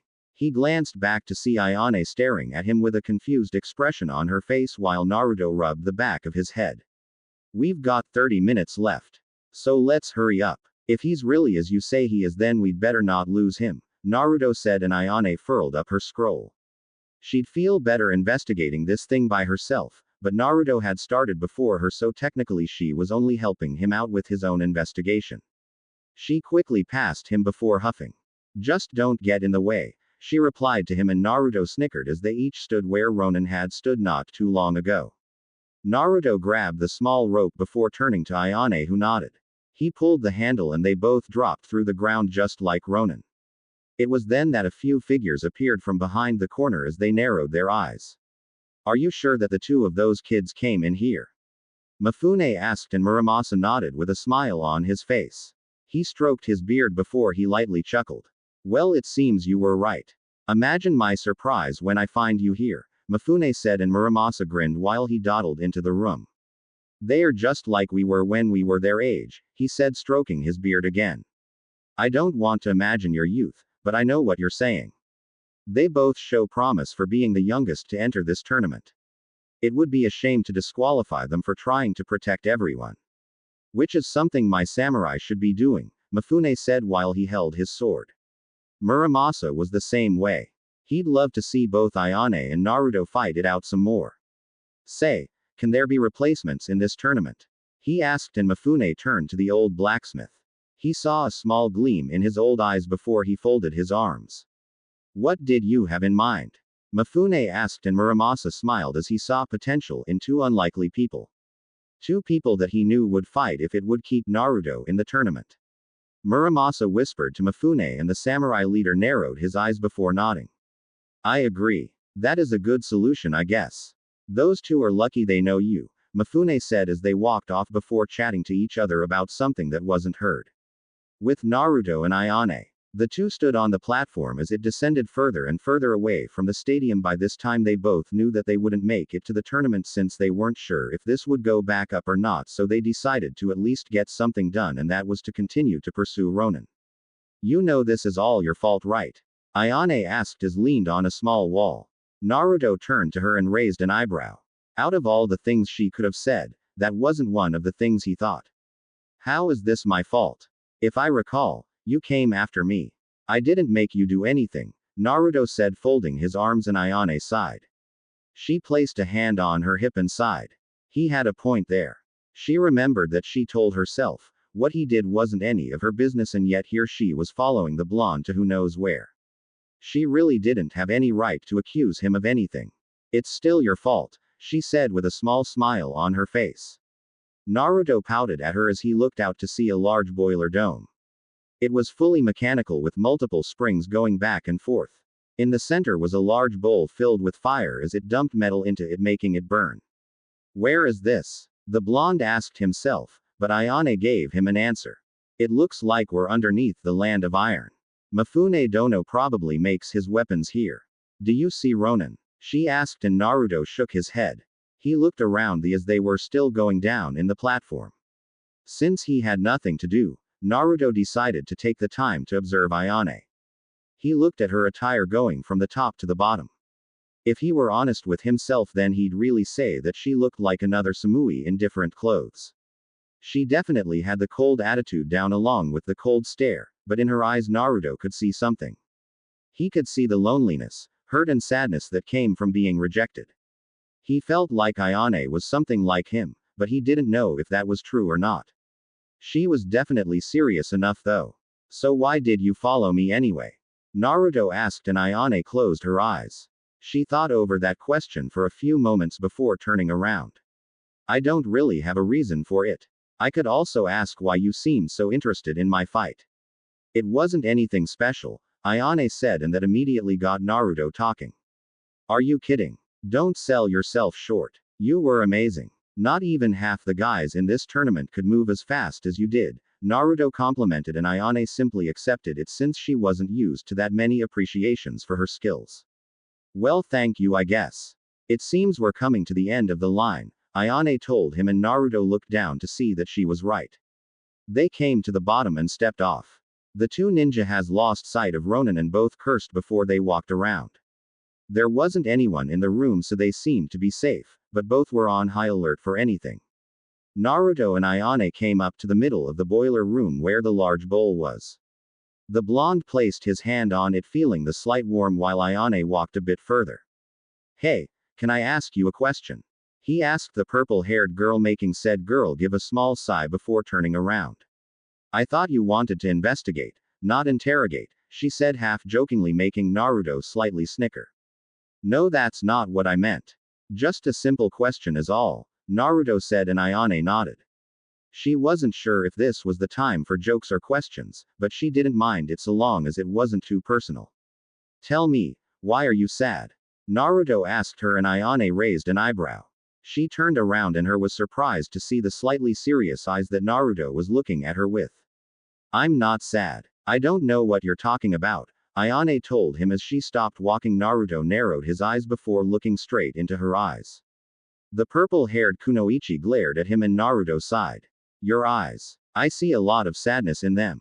Why is that? Naruto asked and Ayane widened her eyes before quickly breaking her stare from the blonde Jinchuriki. She turned her head away and closed her eyes. It's not something you could understand, nor is it something that I'm going to tell you. Now if you're done, let's go, she said, walking off, and Naruto glared at her. He sighed before he walked off with her since she wasn't in the mood to talk to him now. Back at the stadium, Anko wondered where the hell Naruto was as she hadn't seen him at all. The tournament had started and everyone was back, but the weird thing was that Mifune didn't publicly say that Naruto was disqualified. She also saw that Ayane girl was gone also. It was weird. Maybe her brother was finally becoming a man. The snake mistress snickered at the possibility of that happening, but then Mifune stood to his feet when the announcer called. Naruto Yuhi Uzumaki vs Taro Sato, the announcer called and the man stood waiting for his target. Anko gulped while Shikamaru and Hinata were confused. The blonde was nowhere to be found before Mifune stood to his feet. Naruto Yuhi Uzumaki is performing a service to me for the time being. In his place I sincerely ask that one of his teammates take his place for the time being, Mifune yelled, making Hinata and Shikamaru widen their eyes. Muramasa turned to them and smiled. Well, are one of you going to do it? He asked and they both glanced at each other before they looked back at the stadium. Shikamaru rubbed the back of his head and sighed. Man, so troublesome. That's just like Naruto. Oh well. He wants to fight that girl in the finals and so I guess I'll help him out, but he'd better pay me back for this, Shikamaru said as he got to his feet. He raised his hand and everyone watched him come onto the field. Naruto better pay me back for this, Shikamaru said as he took out a kunai. Taro had no problem with this before the announcer coughed in his hand. Alright then. Until his return, Naruto Yuhi Uzumaki will be substituted with his teammate, Shikamaru Nara, the announcer yelled, and the fight between the Taro and Shikamaru began while the stadium watched. Muramasa turned to Hinata and gave her a pleading look. Hyuga-san, do you think that you could sub for Ayane-chan? She's in the same boat for your friend, Muramasa told her and Hinata blushed. She rubbed her two fingers together and gulped. But I'm no good at. She paused when Muramasa handed her a kunai. She looked at him and the blacksmith gave a pleading look for her to help. Hinata knew how much Naruto wanted to fight Ayane. She could tell that some of the stadium wanted to see those two fight also. She was interested in it also. It would be kind of nice, she figured. Alright, I guess, the Hyuga heiress said, and Muramasa smiled with a sincere thank you for her help while they watched Shikamaru fight it out with the Taro man. With Naruto and Ayane, the two late contestants were walking through the room in silence. They hadn't said a word to each other for a whole 10 minutes. Ayane walked behind Naruto with a small aggressive face. She was so pissed off right now. Who did this blonde think he was to come into her life like this? She didn't even know the damn guy. She also didn't know why she was angry, but that question really pissed her off. However, when she stopped to think about it, she did wonder how he knew that she might have been sad. Ayane was so deep into her thoughts that she didn't see Naruto stop his footsteps before she walked into him. The purple-haired Kunoichi gasped before she backed up. Why did you stop? She asked, and Naruto put a finger to his lip telling her to be quiet. She seemed confused by the action before the blonde pointed towards a small room. She looked over his shoulder to see Ronin talking with someone. Do you have what I want? The man asked, and Ronin grinned madly as he took out a small scroll from his pouch. He handed it to the mysterious man before he closed his eyes. I hope you know that I lost a year's worth of a rare metal alloy to deliver this to you, he said while the mystery man took the scroll. Don't worry about unnecessary details. Once our operation is complete, we will behead the leader of the Land of Iron. His head will look good on my wall. Now take your money and get out of my sight before someone sees us, the man said, and Ronin chuckled before licking his lips. Well, that won't be a problem. I'll just take care of two little birds who seem to have overheard us, Ronin said, making Naruto and Ayane widen their eyes. He knew. We got played, Naruto said before the two shinobi jumped back from the wall and ran for the platform. Ronin grinned like mad as he took out his weapon, which was a long staff with two heavy metal clubs with spikes on them at both ends. He smiled as the two running shinobi as they tried to get away from him. Damn it, how could I not see it? Ayane asked as she berated herself while Naruto cursed also. He turned around to see the man throw his weapon at them both before Naruto grabbed Ayane. Get down, he said as they hit the floor. The weapon crashed into the platform, making it crumble in front of them. Naruto and Ayane cursed as they both hopped to their feet. Now it's your fault, she said, taking out her kodachi. Naruto took out his demon wind shuriken that he got from Sasuke as Ronin came up to them. They saw the other man disappear as they cursed. Two little shinobi who were in over their heads. Provide me with some entertainment, he told them both as Ayane and Naruto glared at him. Any ideas? Naruto asked, and the Mugen Kunoichi sighed. We'll have to use some teamwork. Neither of us can beat him on our own. This shows I need more training, Ayane said while Naruto stretched out his hand. We both do, but you also need to lighten up. Sane Tajishu, many hidden shadow snake hands, Naruto yelled out as multiple snakes flew from his jacket and shot at Ronin. The Yasuke clan member backflipped away from the attack while Naruto narrowed his eyes. Ayane eyed him in slight awe before she threw an incendiary kunai towards the target. Ronin quickly dodged the kunai before Naruto and Ayane jumped in two directions. They turned to each other and nodded. If they weren't going to fight in the finals, then at least they could fight together for the time being. They turned back to Ronin and scowled. Well, I have some good opponents this time. Well, Kurikochi wants your blood, Ronin said before he jumped in the air and passed Naruto and Ayane. They looked back to see him pick up his weapon before they growled. Naruto would like nothing more than to get Anko for help, but with the platform destroyed he wondered if there was any way of her getting down to help them. Ayane narrowed her eyes at the man before she quickly regrouped with Naruto. Ronin charged them both before they backed up away from him, but they underestimated his reach as he slammed Ayane in the back with his weapon. He gave an insane grin as he sent Ayane flying across the room. Naruto cursed before he added chakra to his feet and dashed for the Tengu girl. He quickly caught her before she made contact with the wall. You alright, Ayane? Naruto asked, and the purple-haired girl cursed before she got out of Naruto's hands. I'm fine. I don't need you to worry about me, she said before she dashed off while Naruto sighed. Damn, she was stubborn now that he thought about it. Ayane jumped into the air and brought her kodachi forward only for them to be parried by Ronin. She narrowed her eyes at him before she backflipped away. She calmed her nerves before she saw Naruto rub past her. Ronin smiled as he swung his weapon at Naruto, but the blonde ducked under it in time, making Ronin gasp. Here, try this on for size, Naruto said as a snake furled from his sleeves. It quickly ran over Ronin, making the man curse before it bit him on the neck. He gasped out before he felt his vision get hazy. He saw the blonde going through some more hand signs as he yelled. Fuden. Daitapa. Naruto yelled, sending a large wave of wind towards Ronin before he slammed the man into the wall, making him huff. Ayane widened her eyes before she regrouped with Naruto again while the blonde got to his feet. Look, I don't know if you're used to being alone or something, but it's like you said. We're not going to beat him by ourselves, so stop trying to handle everything on your own. Naruto told her, making Ayane glare at him. She wanted to say something, but she decided to stay silent. Don't take your eyes off your opponent's kitties. You just might not live to regret it, Ronin said as he got behind them in a flash of speed. Naruto gasped, and so did Ayane, and before the two could rebound in time, they were slammed in the back of the neck, knocking them both unconscious. Naruto dropped to the ground, and so did Ayane. Ronin chuckled before he dusted himself off. Well, that jutsu was only a small one, so no big deal. Can't get too worked up over kids, he said as he carried the two shinobi away to who knows where. Mindscape. Naruto groaned as he opened his eyes. He quickly stood to his feet and looked around. He felt like he was in a sewer of some kind. It felt so weird. Where the hell am I? Where's Ayane? The blonde wondered before he felt something calling for it. It wasn't loud or threatening. Just a simple call. He followed the noise left and right.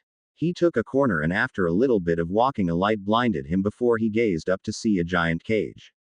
He noticed the word seal in the middle of it, but what he finally noticed was a red-headed man with whisker marks in a red kimono. He had his 9 tails waving around behind his humanoid body. His fox ears present on his head, but Naruto was listening to the nice melody that the man was playing. He had a flute in his hands as he played it with a calming presence. Naruto stayed on the other side of the seal as he watched the man play his instrument. Oceans apart day after day. And I slowly go insane. I hear your voice on the line. But it doesn't stop the pain. If I see you next to never. How can we say forever? Wherever you go, whatever you do, I will be right here waiting for you. Whatever it takes, or how my heart breaks, I will be right here waiting for you, he sang through his flute and with his words as the sounds washed over Naruto. The blonde sighed and listened to the soothe music. I took for granted all the times that I thought would last somehow. I hear the laughter, I taste the tears, but I can't get near you now. Oh, can't you see it, baby? You've got me going crazy. Wherever you go, whatever you do, I will be right here waiting for you. Whatever it takes, or how my heart breaks, I will be right here waiting for you, the man sung again, slightly oblivious to Naruto's presence. The blonde's blue eyes brightened in some relief of the sound. It was like he could forget all the troubles that he was having already. I wonder how we can survive this romance, but in the end, if I'm with you, I'll take the chance. Wherever you go, whatever you do, I will be right here waiting for you. Whatever it takes, or how my heart breaks, I will be right here waiting for you. Waiting for you, he finished his song and put the flute away from his mouth. He stood up before seeing Naruto looking at him.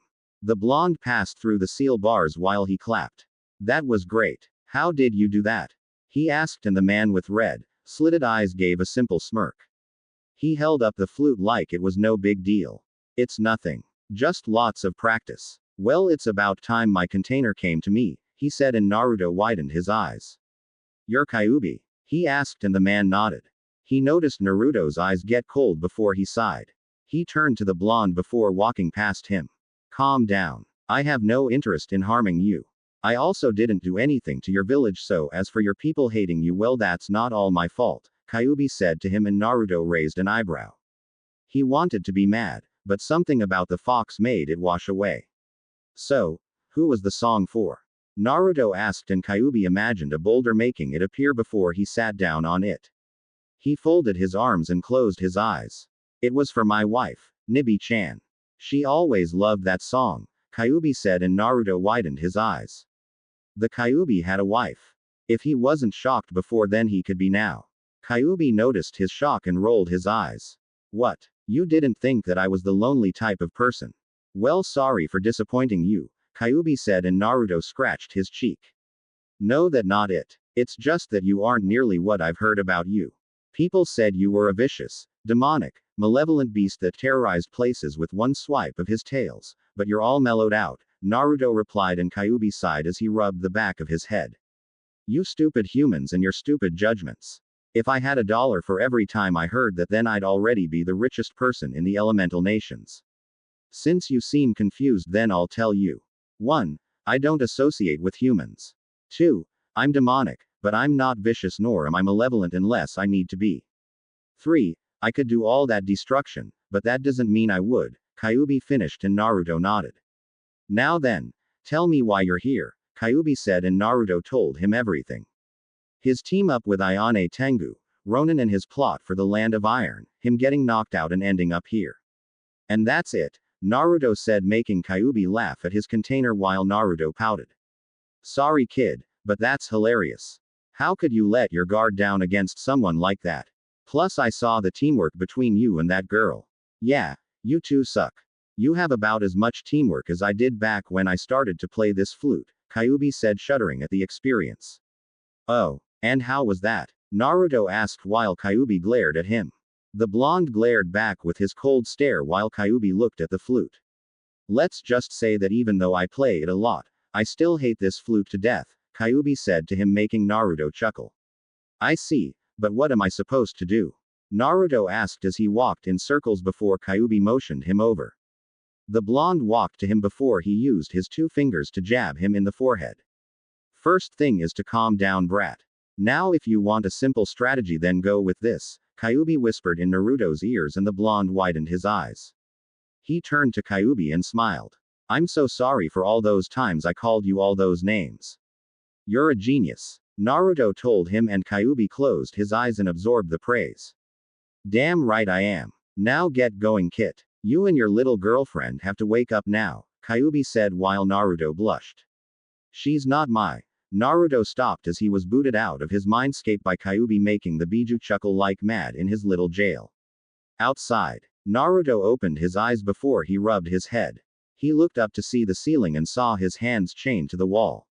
He looked across from himself to see Ayane strapped to the wall also. The purple-haired girl moaned before opening her eyes. She widened them also as she looked at their predicament. Nice to see you awake too, he told her, and Ayane glared at Naruto before rolling her eyes. Great. I can't believe this. Why didn't you follow my lead? She asked, and Naruto narrowed his eyes at her. She did the same to him, waiting for an answer to her question before the blonde did his best to throw his hands up in the air. Oh. Well, so sorry. I didn't realize that we had a plan besides you rushing in to get the mess beat out of you, Naruto returned, and Ayane balled her hands to fists. It was obvious. You should have seen it. I said there was no way I could take him on, so you should back me up, Ayane said, and Naruto huffed. I know next to nothing about you. I don't know how you think or how you work with others, which obviously sucks. Here's what I know. Your name is Ayane Tengu. You like Kodachi. You're from some place called the Mugen Tenshin clan and you study the Hajin style, whatever that is, Naruto said to her, and Ayane sighed. She knew he was right. She knew nothing about him and he knew nothing about her. They got beaten because they didn't know anything about the other. How could they have teamwork when they knew nothing about each other? A deep silence fell over the two as they calmed down. Ayane closed her eyes while Naruto did the same. They had no idea where they were, nor did they have any idea of how long they'd been out. They both sighed again before staring at the other before they turned away. Now wasn't the time to be fighting. I'm sorry for what I said, Naruto told her, and Ayane looked up at the blonde before she looked down. I'm sorry also. I shouldn't have let my anger get the better of me. None of this was your fault. It was all mine, Ayane said, but Naruto chuckled at her, making her pout at him. Anko ne taught me something. She said that as a team we succeed together and we fail together. It's no one person's fault. It was my fault just like it was yours. Say, let's start over. Right here, right now. Hello, I'm Naruto Yuhi Uzumaki. Naruto started, and Ayane squirmed her lips. For the longest time she'd never known anyone like Naruto. She could have used his positive attitude at the beginning of her life. She sighed and did her best to smile. Hello, I'm Ayane Tengu, she returned, and Naruto began again. My mother is Kurenai Yuhi, the Genjutsu mistress of Konoha. I'm a genin at Konoha. I've never told anyone this before, but I'm the Jinchuriki of the Kyuubi, Naruto said to her, making Ayane look at Naruto in awe. It's no wonder he saw loneliness in her eyes. He had to have gone through the same thing growing up. My mother is called a Yame. I don't like talking about my family relations. My existence has been a bit of a hollow one, Ayane said, and Naruto widened his eyes. He saw Ayane's eyes with sadness in them like the last time as he sighed. Ronin hadn't come back and they weren't going anywhere at the moment. Mind telling me? It's none of my business to pry, but my existence has been a bit of a hollow one also. You probably don't look for sympathies, so I won't offer mine, but please tell me, Naruto pleaded, and Ayane bit her lower lip. She kept so much to herself that something like this was rather weird. She'd never let her emotions show this much, but something about Naruto made her trust him. She'd only known him for what? 2 days. That hardly counted for anything. Fine, but you tell a soul and I can think of a lot of things to do to you, Ayane told him, and Naruto nodded while she looked away. My birth wasn't meant to happen. It was all from something that shouldn't have happened. I told you that my mother was a Yame, but my father, she said with extra spite that Naruto noticed. He glanced at her as she continued. My father. His name was Raida. He raped my mother, Ayane said, making Naruto widen his eyes. He balled his fists so much at that word. That incident gave birth to me. It's because of that act that my village hated me. I was called the cursed child. Do you know how hard I worked? Just to make people change their minds about me. I was adopted by my foster father, Genra. He's the one who trained me in everything that I knew.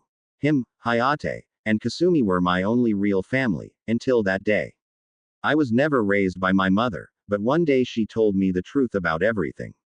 I'll just say that I didn't take it well. I started and still sort of hate Kasumi, my half-sister. She got the easy life of being treated like royalty while I had to show everyone how great and useful I could be. Day in and day out I tried my best to train and hone my skills. Once day I'm going to become the leader of the Hajinmon sect. Count on it. I was always told to bottle up my emotions, never let anyone see me cry, laugh, or mad. It would just get in the way. That was the iron code for all shinobi. Right now I'm trying to work as a messenger to Mirai-sama of the Shadow Ninja clan. Ayane finished and Naruto looked at the ground. He tried to rub the back of his head, but the chains made it difficult. I see. Man, I've never heard that before. I'm sorry that I didn't know or that I asked you about it earlier, Naruto told her and Ayane sighed.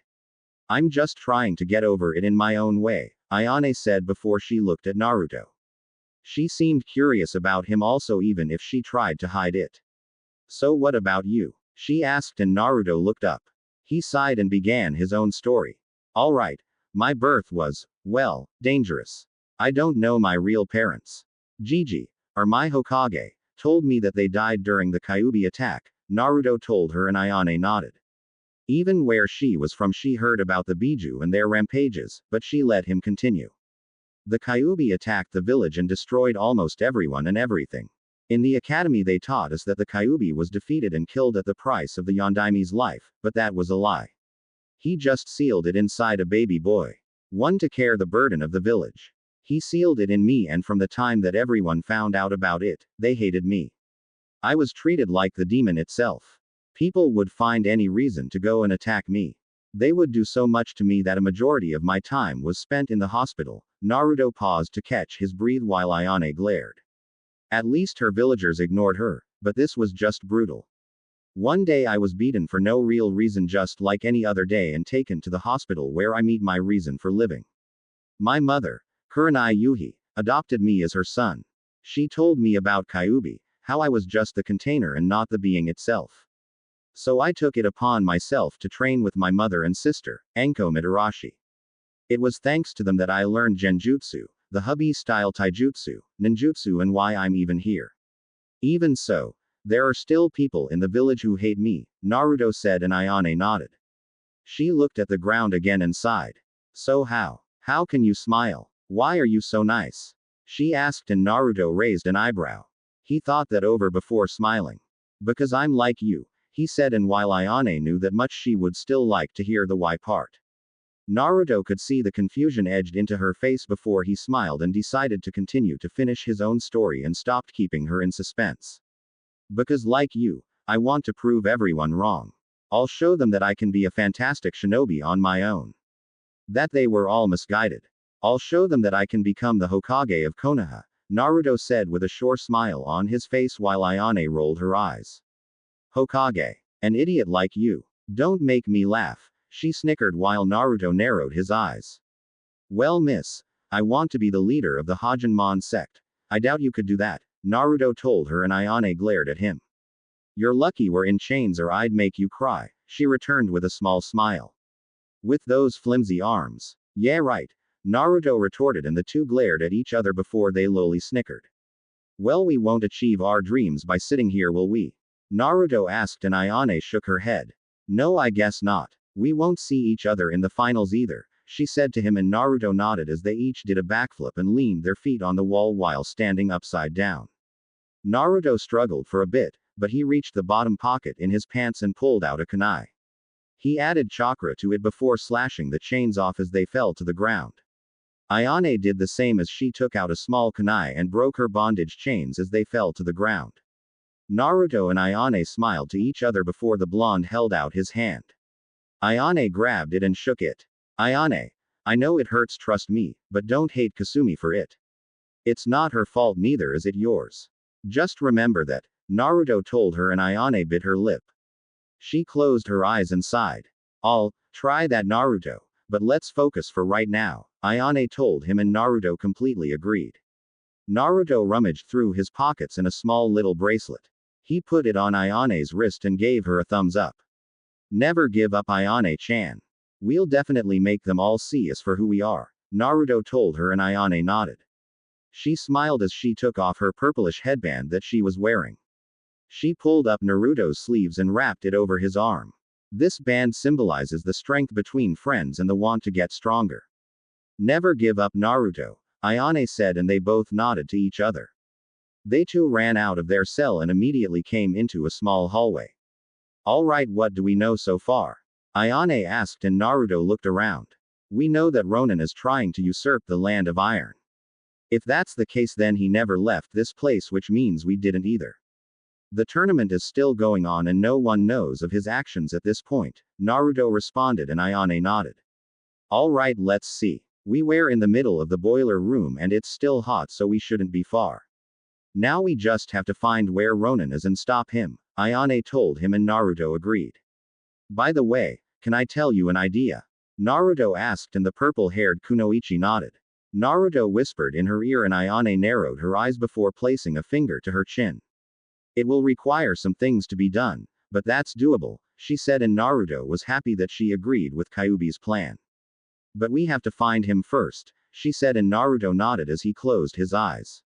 He did a few hand signs while Ayane wondered what he was doing. Anko ne taught me a good trick from the snakes. It might not be much, but I hope this works, Naruto said and opened his eyes. His eyes were slitted like a snake's as he looked at the ground. He could see the heat coming from Ayane's body and then looked down. By concentrating a type of chakra into my eyes, I can be like a snake and sense the heat. This way, Naruto told her, and he ran off. Ayane followed him as they went through a sequence of corridors before they came back to the boiler room where Ronin was, as he was busy climbing the platform since it was broken. Damn, brot's making me late. Now I have to climb this thing, Ronin said as Naruto and Ayane smiled to each other. Ayane threw her incendiary kunai as it came in front of Ronin. He looked down to see them smiling at him before the kunai exploded, sending the man to the ground with a large slam while they glared at him. You two are really getting on my nerves. Why don't you just die? He asked as he slammed the ground with his weapon. He made the ground crumble and shake violently before Ayane hopped into Naruto's hand. The blonde hoisted her into the air, sending her high above the battle. She did a few hand signs as she glared down at Ronin. Haijutsu. Reku Jinpu Satsu, hidden technique. Torn sky blast, Ayane yelled as she sent a high lightning wave towards the ground before Ronin dodged the shot with a huge backflip. Naruto quickly crossed his fingers and yelled. Kage Bunshin no Jutsu. The blonde yelled, and quickly two clones appeared as they caught Ayane and then let her down. They quickly charged at Ronin before the real Naruto threw his demon wind shuriken at the traitor. Ronin easily parried the shot before he saw two kunai coming at him. They quickly cut his skin as they embedded themselves inside. Ayane smiled at her accomplishment before the Naruto clones jumped on Ronin while the real Naruto held up a single hand sign while the kunai in Ronin's body smoked. Ayane narrowed her eyes before she snapped her fingers. Kai! They both yelled as Naruto's clones exploded, and so did Ayane's kunai, making a loud boom before they cursed. He's not down yet. Ayane, do you have anything else? Naruto asked, and the girl nodded. Yes, but it's a last resort move. Plus I'll need some time to get it ready, she said, and Naruto nodded. He took out a short sword and made 3 clones. Then take as much time as you need. I'll keep him busy, Naruto told her, and Ayane sighed. Just be ready to try and avoid it, she said as she backed away for a few feet and went through more hand signs as she focused her chakra.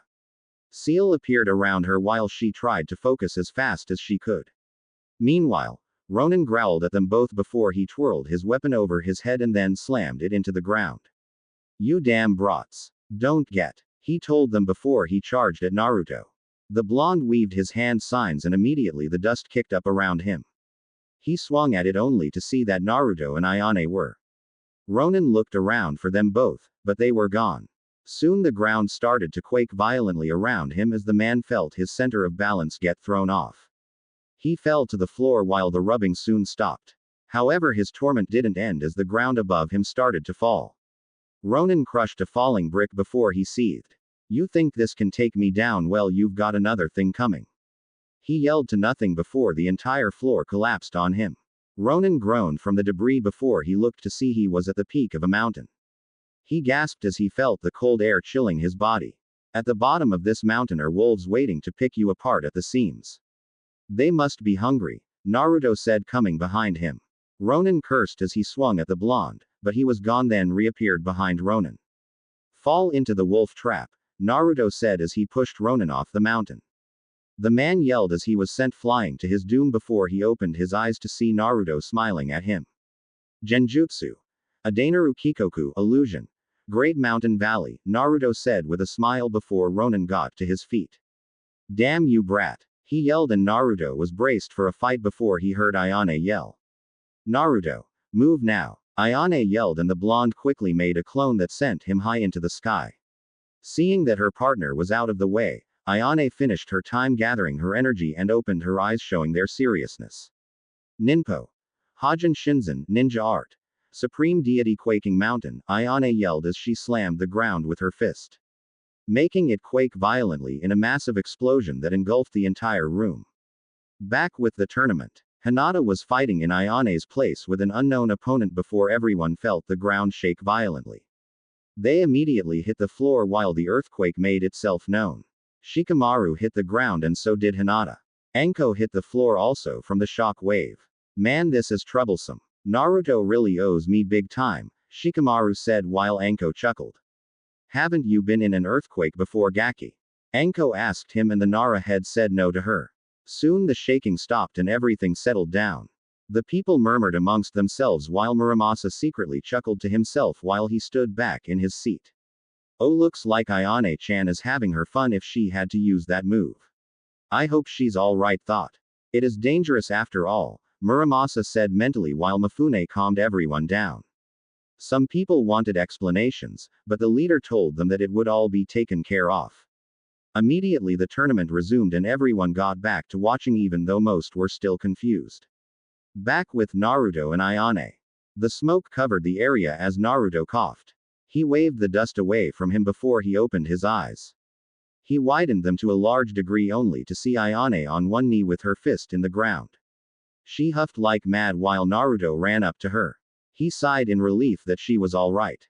Ayane, that was amazing, Naruto said, and the purple-haired Kunoichi huffed. She knew she'd get a lashing out by Genra if she told him about this, but that was beside the point. The two looked across them to see Ronin slammed on the floor with his mouth open like he had the shock of a lifetime. Thank you, but that took a lot, she said before she lightly stumbled. Naruto caught her and smiled. I'm sure it did, but now we'll leave and take his evidence with us. I think that Mifune guy will be alright with this, Naruto told her, and Ayane nodded as they walked off. Luckily they had found a small staircase where the platform was that went upstairs. Naruto flung Ayane's arm over his shoulder and the two scaled the stairs. It was so stupid that they never noticed them before. How low was that? Naruto and Ayane scaled the stairs, and in about an hour or so they made it out of the main boiler room and back to the place where the steel pipes were. They walked through the hallway where they had been stalking Ronin. They walked through and came back to the resting area. Naruto rubbed the back of his head. How late do you think we are? He asked, and Ayane rolled her eyes. She really hated that word, but there was nothing she could do about it. They were late and thus, they were disqualified. Late enough to not hurry up to the stadium, she said, making Naruto chuckle while she did the same, although it was a bit painful since her side was still hurting from getting hit at all. The two shinobi came up to two guardian samurai who looked at their horrid condition. They gasped and quickly tended to them. What happened to you two? One of them asked while Naruto handed him a scroll. This was given to a contestant. His name is Ronin Yasuki. He was going to try and overthrow the Land of Iron with someone else, Naruto told them, making the samurai gasp. They took the scroll from Naruto and looked it over. Where is he? They asked while Ayane smiled. Down in the boiler room laying unconscious, she said before closing her eyes. The two samurai of the Land of Iron narrowed their eyes before they went to investigate. Meanwhile Naruto and Ayane sighed. I guess I won't see you in the finals, Naruto said, and Ayane nodded. Suddenly he shuddered, making her turn to him. What's wrong with you? She asked, and Naruto gulped. I'm gonna be paying that ridiculous amount of money for those Kodachi upgrades. Damn it, that sucks for me, the blonde said, and Ayane painfully chuckled at him before Mifune showed up. Well, that is a shame, isn't it? He asked, making the two turn to him. He smiled at them both while they looked at each other before turning to him. I heard what you two did. Shame you missed the tournament and your turns, he said, making them both sigh before they decided to forget about it. But, you've done the Land of Iron a great service. I was suspicious of Ronin, but you two did a good job in handling the situation. Even if you really shouldn't have, he said, making the two blush in embarrassment. He sighed before he patted them both on the shoulder. Just this once, you both get an exception. Don't miss the rest for tomorrow. Now go get your sleep. You have good friends who covered for you both. Now get going, but when the tournament is over I want you both to appear before me, Mifune said as he walked off. Naruto and Ayane widened their eyes before they turned to each other. See you in the finals, he asked as he held out his hand. Ayane looked at it before she took it and shook it. She closed her eyes with a small smile. Don't think I'm gonna lose to you, she said, and Naruto smiled with a nod. They rested the day away before Naruto spoke mentally. Nice plan, Kyuubi. How did you know she had such a technique? Naruto asked while Kyuubi opened his eyes. Please, given her attitude I knew she had something like that. It was all a matter of simple plotting.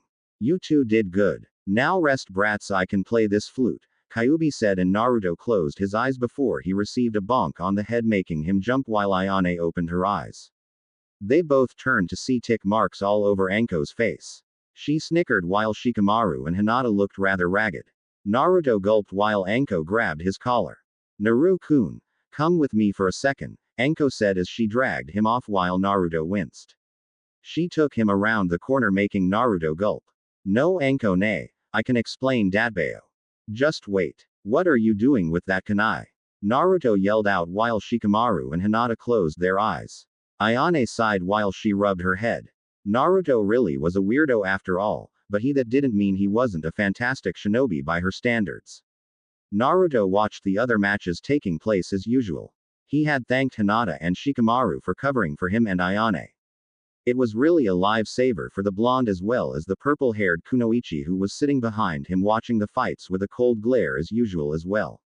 In compensation for their efforts, Naruto had paid for everyone's dinner at some restaurant, to which everyone was happy for it before he got a scolding from Anko about punctuality and being on time for things. She even went as far as to compare the blonde to Kakashi in a sense which confused Naruto in some way, but he could that she was just worried about him. Meanwhile, Naruto could also hear Kyuubi playing his flute in the mindscape, and it relaxed the blonde in some way. It was quite a surprise that a malevolent beast could play such a peaceful instrument. Hey brat, I told you I'm only malevolent when I need to be. Stop being stingy, Kyuubi said to him, and Naruto rubbed the back of his head knowing that Kyuubi could hear his thoughts. I didn't mean it that way, but please keep playing. I really like it, Naruto said to his Biju and Kyuubi while he sat on a small rock in the middle of the murky water. Damn right you like it, but fine. Just relax then and wait your turn, Kyuubi said before he played another slow melody for the blonde as he watched the fights. Naruto only broke his gaze for a second to turn back and glare at Ayane. The purple-haired Kunoichi could feel his gaze and turned to him only for a second. She gave a hidden smile while Naruto gave a slight wave. She closed her eyes before slightly waving back, but in a sort of way that showed she didn't really care. Naruto shook his head at her as chuckled, but turned back to see another match finished and sighed. Another one.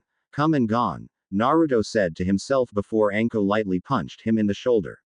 You shouldn't complain. After all, you weren't even here for your fight, Anko said, and Naruto stayed silent since he couldn't deny that in the slightest, but damn, Anko sure could be cold about it. Anko smiled at him before she wrapped her arm around his neck. Well, at least you're still in this thing. Still, it's only going to get harder, so don't let your guard down, Anko told him, and Naruto nodded while the announcer came up to call for the next competitors. Naruto Yuhi Uzumaki vs Anko Mitarashi. Both come to the field, he yelled, making Hinata and Shikamaru widen their eyes. Muramasa stroked his beard with a thoughtful expression while Ayane seemed to be lightly surprised. When you said don't let your guard down, you sure as hell weren't kidding, Dadbayo, Naruto said, noticing the verbal tick while Anko snickered. Oh, this is gonna be a walk in the park. No way is some genin gonna beat me, Anko said, getting to her feet while Naruto did the same. Ayane watched them leave before she wondered how this fight would go. Naruto was a genin, or at least it seemed that way. He was about on par with her in some terms, but she'd see that when they fought. Naruto and Anko appeared on the field and stood apart from each other. They heard the crowds cheering for them both while Hinata gulped. Will they both be alright? Hinata asked, and Shikamaru rubbed the back of his head with a sigh. Man, troublesome. I'll be surprised if neither of them get through this fight without using ninjutsu. However, I think Naruto has an advantage over Anko-sensei, Shikamaru said, making Hinata and Muramasa turn to him. And how do you figure, young man? The old blacksmith asked while Shikamaru gazed at his blonde teammate before turning to Hinata and Muramasa. Well, think about it. Naruto not only excels in taijutsu, but also ninjutsu. His main forte in genjutsu. He was known as a genjutsu prodigy from being trained by Kurenai-san. By his mother's definition, Naruto is somewhat of a great ninja who excels in genjutsu, but Anko has much more experience. It'll be tough to see who wins it. Next fight of the semifinals, Naruto Yuhi Uzumaki and Anko Mitarashi. Begin, the man yelled, and the two settled for staring at each other. Naruto closed his eyes while Anko folded her arms. They stood in silence for 5 minutes, making people confused as to why they didn't start. Soon Naruto smiled while Anko did the same. Ready to get started, Anko-ne? Naruto asked, and the purple-haired Jonin nodded her head. I won't hold back just for you, little brother. Be prepared, Anko said as she took out a kunai while Naruto took out his demon shuriken. The two quickly charged at each other before their weapons collided with each other. The two growled at each other before they separated. Naruto was sent skidding back before he sent his shuriken flying towards his sensei and sister. Anko watched the flying weapon come towards her before she jumped in the air. She spun her body and narrowly escaped the shuriken as it went past her. The snake mistress chuckled at Naruto's effort before she threw a kunai at the blonde. Naruto saw the metal before he twitched his finger and pulled it back. Anko gasped before turning around to see Naruto's shuriken coming back at her.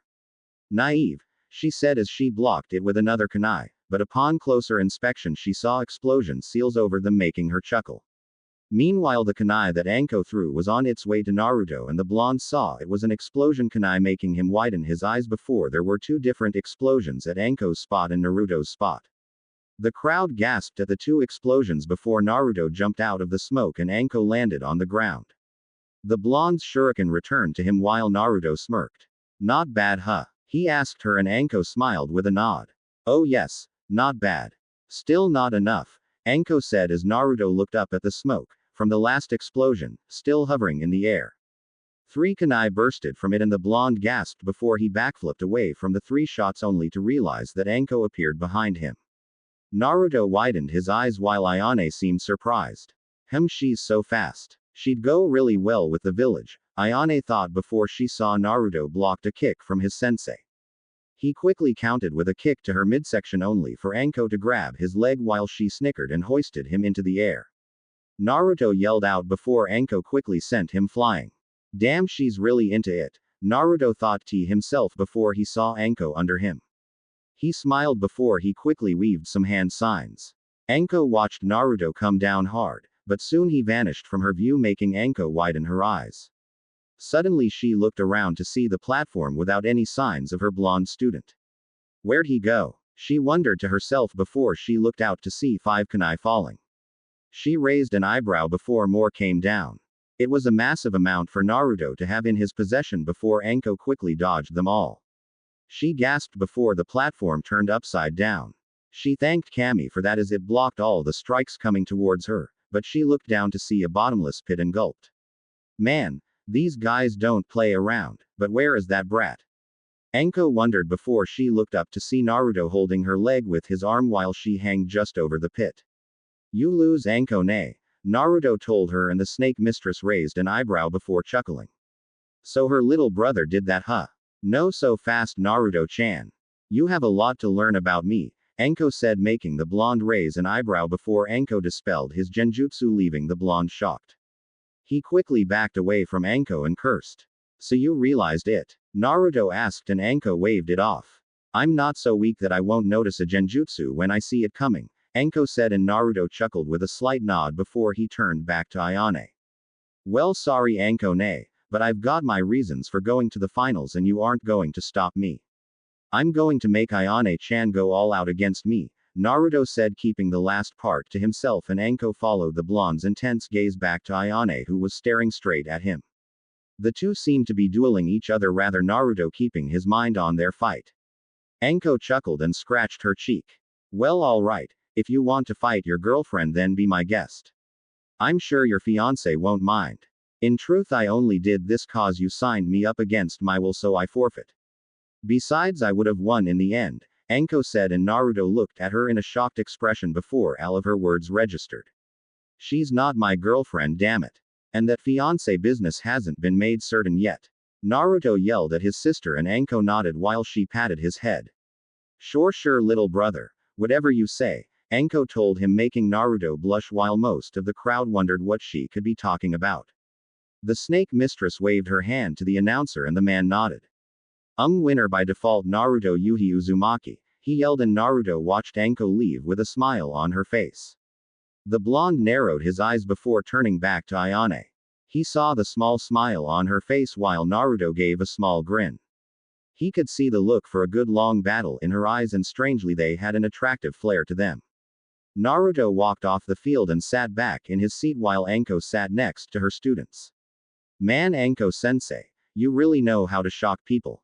I thought you were never one to give up, Shikamaru told her, and Anko chuckled as she rubbed the back of her head with a sigh escaping her lips. Well, Shikamaru, I did it for two reasons. One is simply because, just like everyone else, I want to see Naruto and that girl, Ayane, fight. Another reason is due to the fact that Naruto, more than anything, wants to fight her. You'll understand once you have your own rival one day. Same with you, Hinata, Anko said to them both, and the two merely nodded, not having anything more to say to their sensei. Very insightful, Muramasa said to her, and Anko smiled with a nod before glaring at him.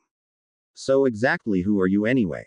She asked him, and Muramasa merely stroked his beard while looking at the field. I'm simply your run-of-the-mill blacksmith. Ho ho ho, he said with an elderly laugh, and Anko narrowed her eyes with a slight nod. So with that being the case, other matches came and went. Everyone had their turns as the crowd roared for them all. The semi-finals went on without a hitch, and just like they wanted, both Naruto and Ayane raced through the rankings of people. Near was willing to lose to anyone until they had the opportunity to fight with each other. It really astounded people the two youngest competitors could be so skilled. Granted, Naruto still had his genjutsu, so this was perfect to him, and Ayane was one of the most gifted shinobi of the Mugen Tenshin clan. No way would they lose that easily. The fights were exhausting and the time in the day dwindled, but finally towards the near end of the night only two people remained. The crowd was on the edge of their seats as they saw the last two come up. Due to the new conditions of the platform, people had easily fallen off or had lost easily, but luckily there was still the finals. Has everyone enjoyed the Land of Iron Festival tournament? The announcer asked with a yell, and multiple people screamed out their joy for the fun, and the man chuckled while Mifune smiled. Well then, don't go home yet, cause you'll be witnessing a very splendid fight by two surprising people. The first is the unpredictable young warrior, Naruto Yuhi Uzumaki, he called as the blonde waved his hand, making people cheer and some of the younger girls squeal at how cut the blonde could be. And the very deadly and very young Ayane Tengu, he finished, and Ayane walked next to Naruto. The two glanced at each other and smiled before Naruto spoke. Well, I thought we'd never get to this part, Naruto told her, and Ayane folded her arms before she turned her head from his view in a semi-cold way. Well, at least you know how to fight, but your luck ends now, she told him, but Naruto could tell that she had a smile on her face even if she did have that cold facade going on. Well done, both of you. You have shown excellent strength, skill and balance. Can you two conquer the other? Mifune asked, and Naruto turned to Ayane. He looked at the wristband he gave her, and she looked at the small purple headband on his arm. I'll never lose to him, her, they both said to Mifune, and the old samurai nodded with a grin on his face before Naruto raised his hand. Mifune, I have a request, Naruto yelled, and the man raised an eyebrow. The people of the stadium suddenly got silent as they wondered what the blonde could want, but Ayane, Muramasa, Anko, Hinata and Shikamaru could understand what he wanted. Speak your request, young one, Mifune told him, and Naruto directly pointed to Ayane. I want to go all out against her. I don't want to leave any regrets about it. Please, let us use ninjutsu, Naruto shouted and people widened their eyes. They all turned to Mifune who placed a finger on her chin. Mifune-sama, let them do it. Please Mifune-sama, we want to see them fight.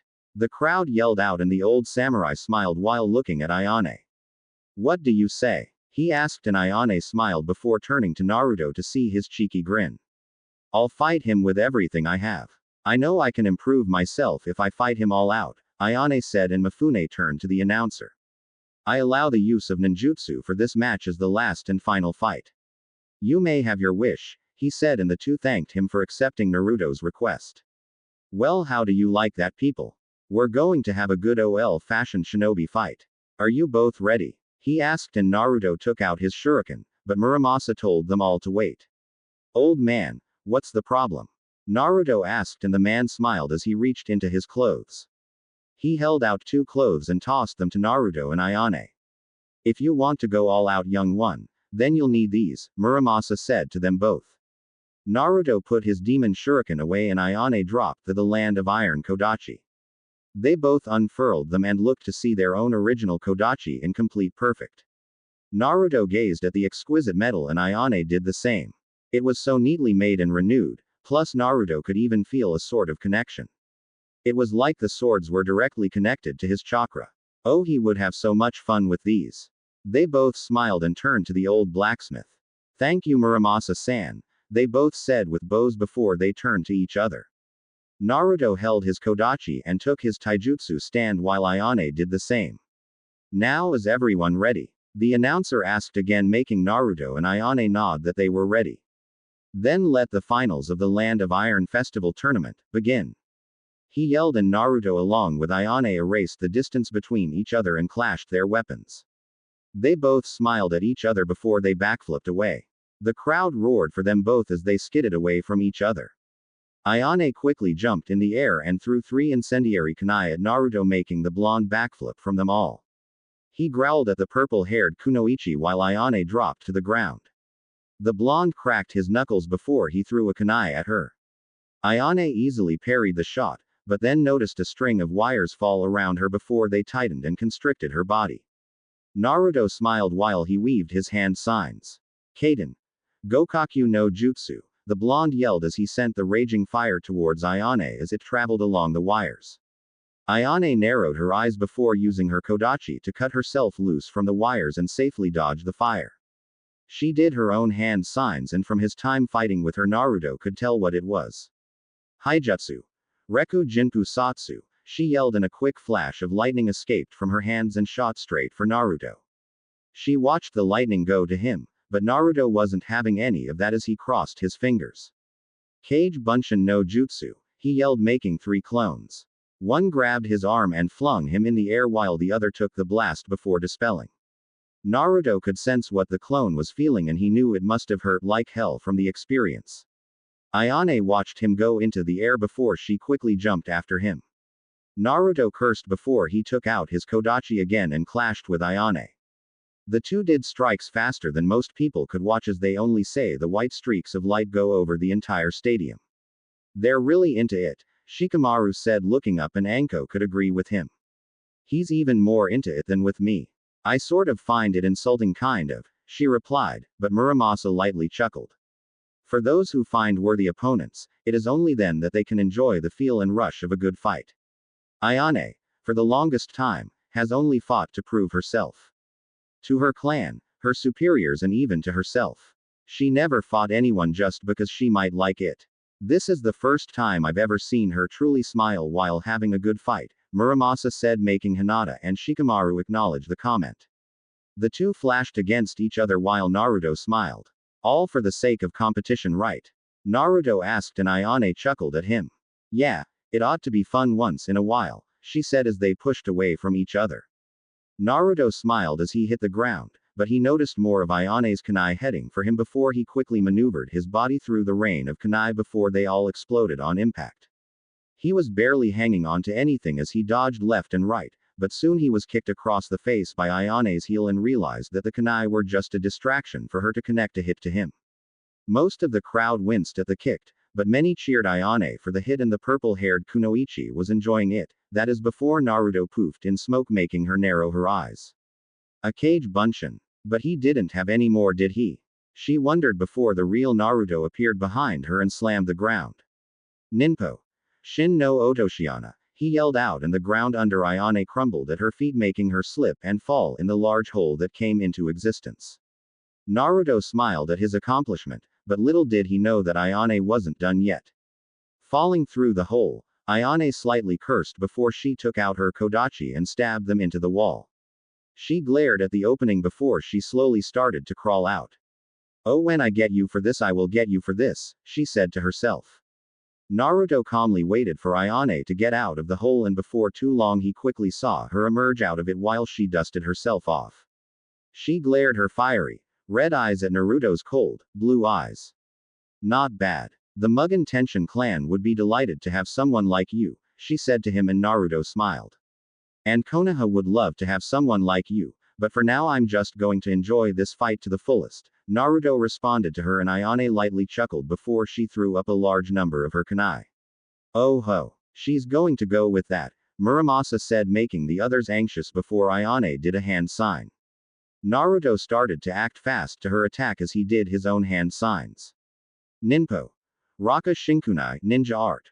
Raining death knives," Ayane yelled, and all the kunai converged on Naruto, making the blonde growl at her before they quickly exploded on him, kicking up the dust, making Ayane cover her eyes.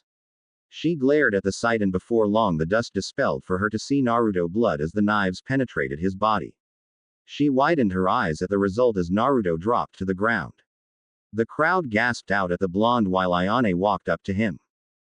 My win," she said to him, and Naruto slightly snickered before he grabbed her hand. Ayane gasped before she saw something behind Naruto. It came closer and closer into view before she noticed the white robe of the Shinigami behind him. Naruto smiled as he did his hand signs. "A genjutsu inside a genjutsu. This will be great," Naruto said to himself before he quickly smiled as he decided to not hold back this genjutsu. Genjutsu. Kokuongyo no Jutsu, illusion technique. Infinite darkness jutsu, Naruto shouted, bringing the entire darkness over Ayane as she couldn't see anything. The purple-haired Kunoichi looked around fast, but couldn't find anything in place before she felt a kick sending her to the ground. She coughed and got to her feet, but she was then slashed across her attire until she was sent flying by another kick across the field. "Damn it, I can't see," she said before Naruto appeared, and behind him was the Shinigami. The death god pierced his stomach with his sword, and it stretched all the way to Ayane's body, connecting the attack. Ayane winced from the hit before she tried to dispel the genjutsu, but it wouldn't do her any good. She struggled to maintain her focus before she widened her eyes. "Wait, if I'm in a genjutsu then my body isn't moving on the outside. It's worth a shot, I guess," she said to herself before she closed her eyes and tried to drown out everything. Naruto watched her go through some hand signs before she focused all her energy again. She felt it all gather while Naruto widened his eyes before he cancelled the genjutsu. She'd used that here. "No way," the blonde said to himself, but he noticed Ayane open her eyes while her right hand glowed with power. "It's not enough to shake this building, but it is more than enough to make you drop out if it hits you," she said as she aimed her fist at the ground. Naruto widened his eyes again while Ayane smiled. "Ninpo. Hajin Shinzen," Ayane yelled as she slammed the platform. Immediately the ground shook violently for everyone as they braced for the earthquake. It wasn't as heavy as the last one, but the wave of energy were headed straight for Naruto as the blonde quickly crossed his fingers. "Taju Kage Bunshin no Jutsu," the blonde yelled, and the arena was filled with clones as they protected the original. The force of the blow was staggering as they all braced from the impact. "Damn, she's serious," Naruto said to himself, and before long the ground stopped shaking and Ayane looked up to see the blonde huffing while only 3 of his clones stayed with him. She raised an eyebrow before growling. "What's it take to beat this guy?" she wondered before she noticed Naruto's attire, which was significantly torn in some places. She huffed and wiped the sweat from her face. She dropped to the ground and huffed. "Damn it," she said to herself before Naruto smiled and did his hand signs. He really had wasted a bit of chakra with that last jutsu and it was hurting him right now. Meanwhile, Ayane closed her eyes and breathed easily. She sighed before she felt her wounds heal. Mugen Tenshin no Haijutsu. Kaifuku Shadow, hidden technique of the Mugen Tenshin clan. Recovery urge, Ayane said as she felt her body get healed. Naruto looked at the strange sight before he smiled. Kyuubi, mind helping me out? Naruto asked while Kyuubi opened on of his tired eyes. Fine, I'll heal you and loan you some chakra. You proven yourself well enough, I guess, Kyuubi said, and Naruto felt his wounds get healed while he felt an overpowering chakra come in through his body. Ayane stood to her feet and so did Naruto. The two smiled at each other before they started back up again with the cheering crowd right behind them. Back in Konoha, Samui huffed as she dropped to the ground. She sweated up quite a mess before she stood to her feet, and across from her was Kyoko, who had her sword on the shoulder blade of her neck. Well, that's this session, Kyoko said, and Samui huffed while she glared coldly at the A-ranked swordswoman. HMPH, that last attack wasn't cool. It really hurt, Samui complained, and Kyoko waved her off. Oh come on. It wasn't that bad. Nothing anyone can't really handle, Kyoko said as Samui got to her feet. She quickly went to a bottle of water and drank the contents before Kyoko got a gleam in her eyes. Speaking of this session, I wonder where that brat is. He's supposed to be training with you, Kyoko said teasingly, and Samui with a shrug of her shoulders, but honestly her mind had now wandered to that of the blonde genin. She found his lack of presence to be rather unsettling. He was really an enigma to the blonde genin female, but she found his attitude to be upbeat and cool during lots of times. She still had Karui and Omoi around, but they seemed to be developing to Konoha life quite well. They had gone on a mission yesterday simply out of boredom, and Omoi had asked what Samui's feelings for the blonde were, and she just replied that they were mixed at best. She really did enjoy having him around, as it was nice to have someone to talk to. She didn't really hang out with the other Konoha genin. It was simply the occasional hello, but with Naruto it was a lot more relaxed and non-formal. He'd been gone for quite a while, but she didn't dwell on it long. I wouldn't know, but I heard he's in the land of iron. I guess it's a mission, Samui said without much enthusiasm, even if she was trying to hide some sort of interest in the subject, which Kyoko noticed. Well, that's fine with me. I'm not the one marrying the guy, Kyoko said, making Samui lightly blush at the small thought. It wasn't long before Kyoko wrapped her arm around Samui and smiled. Just imagine Mrs. Yuhi Uzumaki. I can just imagine all the kids you will have with him. That'll be nice to see, Kyoko said, and Samui's eyebrow twitched. She wondered about the life of a family with her supposed fiancé.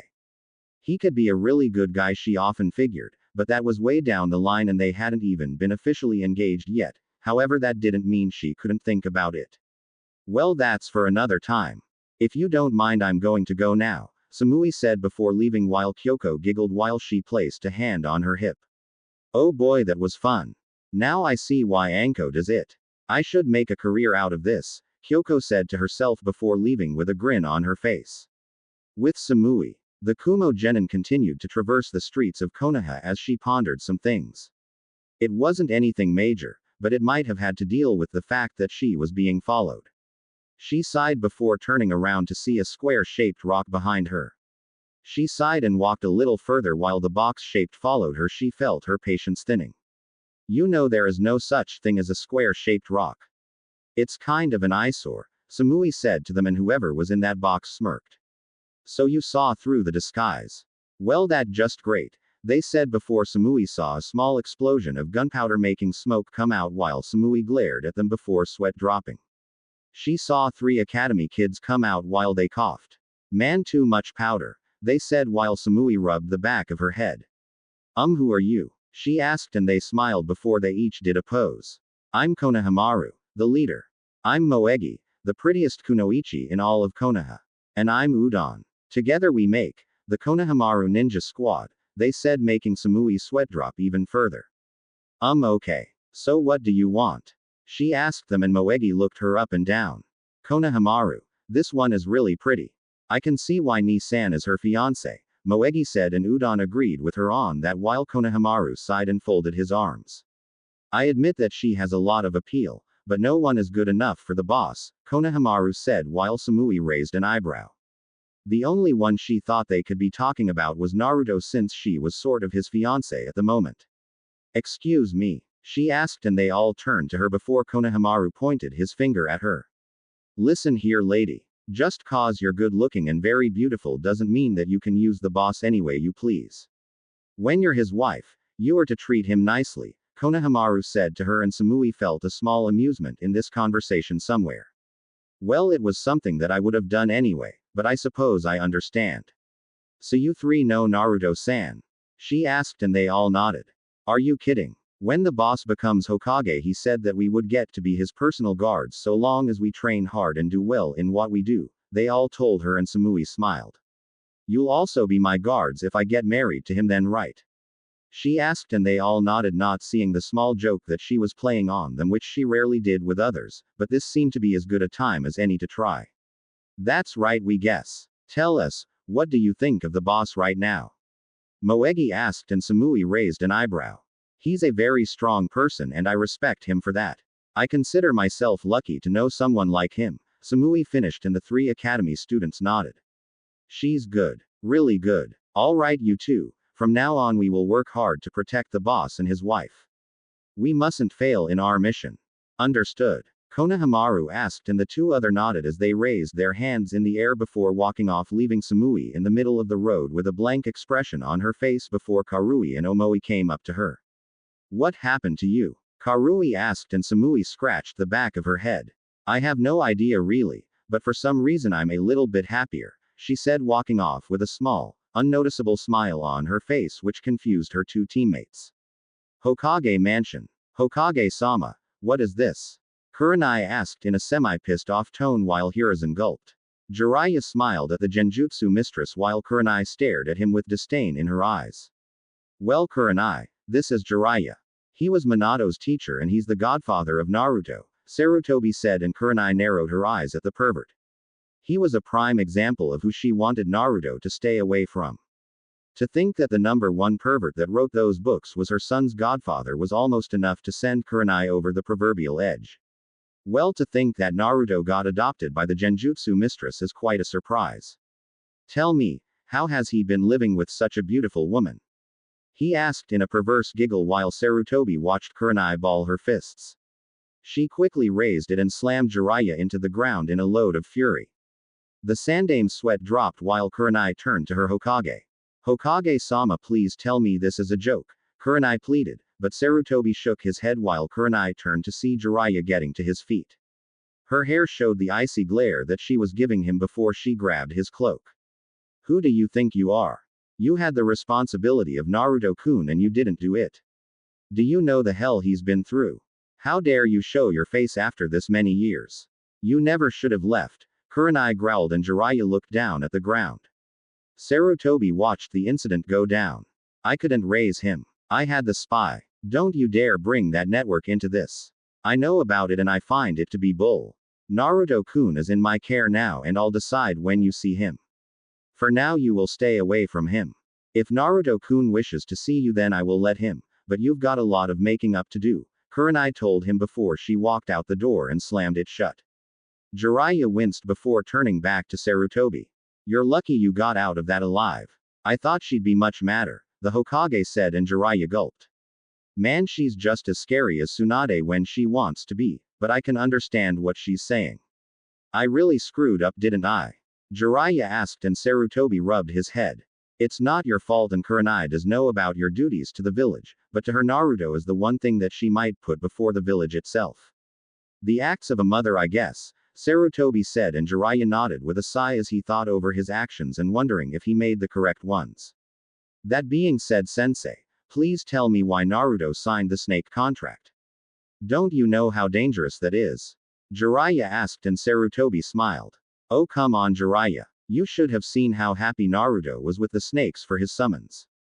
At least we can take comfort in the fact that Manda is no longer the boss summon, Sarutobi said, and Jiraiya rolled his eyes. That doesn't make me feel any better actually. I can't believe he won't want the contract that his father had, Jiraiya said, looking at his own scroll, and Sarutobi nodded with a sigh, but he could understand. Yes, but I hear Naruto-kun is quite the ladies' man amongst the girls of the academy, Sarutobi said, and Jiraiya chuckled with a light nod. Just like his father. Kushina had to beat them all off with a stick, Jiraiya said, and Sarutobi nodded as he looked at the picture of the Yondaime on the wall. So where is the brat? Jiraiya asked, and Sarutobi rubbed the back of his head with a sigh. Well, he's in the land of iron with his team. They're competing for some tournament stuff, so I just let it go, but when they come back then I'll give Naruto-kun a little mission to do with Samui-san.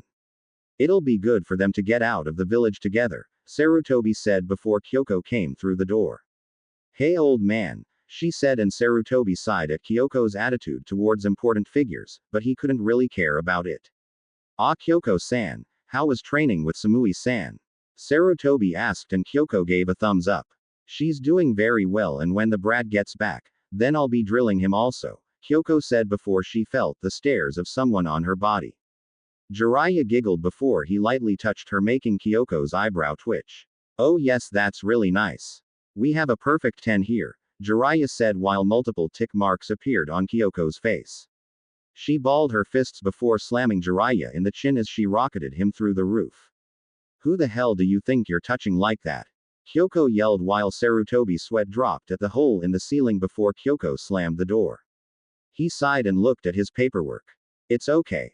I was trying to redo the roof anyway, Sarutobi thought to himself before getting back to his work. Land of Iron, tournament. The platform was battered with strikes and the people were in awe. Naruto and Ayane had been going for a good 2 hours and the two were huffing like mad. Naruto breathed heavily while his face was littered with cuts, slashes and burns. His clothes were nearly destroyed and his chakra was gone. Meanwhile, Ayane was in the same boat. Her hair was a mess and her body was very injured. She could feel the dwindling chakra in her body as the two saw their swords on the ground. I've never fought anyone for this long since Sasuke. You really are something else, Ayane-chan, Naruto managed to say, and Ayane smiled with a nod. I agree. By my standards, you are a fantastic shinobi, Naruto. That fight against Ronin showed it and this fight confirmed it. I realize my limits, but I'll get better, Ayane told him, and Naruto could agree with her. I really hope to see you again someday, Naruto told her, and Ayane smiled with a nod. Me too. I believe we just might, Ayane said before she fell to the ground and huffed. Naruto managed to stay to his feet while the crowd gazed in silence, and as much as it pained Ayane to say it, she still needed to, since there was no point in continuing. I forfeit, she said, 2 separate breaths while the announcer stood to his feet. The winner of this tournament is Naruto Yuhi Uzumaki. Congratulations, he yelled, and the stadium roared in excitement while Naruto trudged over to Ayane. He smiled before he dropped down next to her, and the two young shinobi huffed while multiple people clapped for them both. That was a splendid fight, you two. I learned so much, Hinata yelled, which was rather out of character, but that just proved that she was happy and Anko was glad to see her express herself. Shikamaru rubbed the back of his head, but he smiled at them. Troublesome blonde, he said, and Muramasa stood to his feet. Looks like he doesn't have to pay after all. How nice is that for him? Still, his power is quite admirable. He'll have to meet with you one day as well as your clan, Muramasa thought before Naruto slowly got up and grabbed Ayane's arm. He flung it over his neck and the two walked to the platform. Tired? He asked, and Ayane gave a simple nod.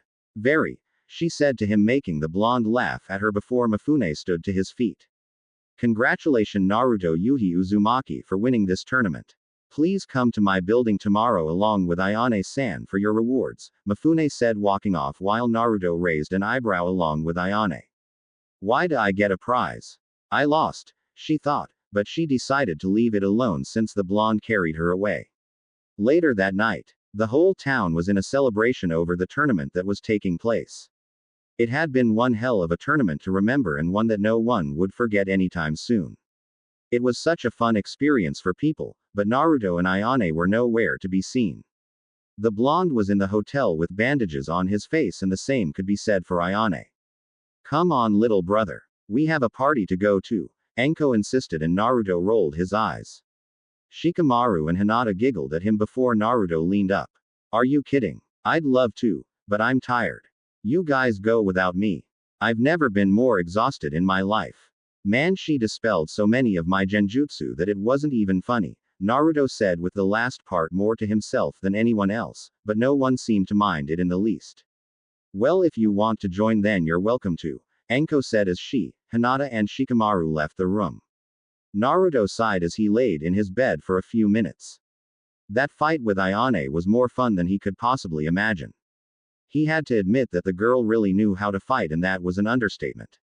Fighting against Ayane felt like Naruto was fighting Samui in some way.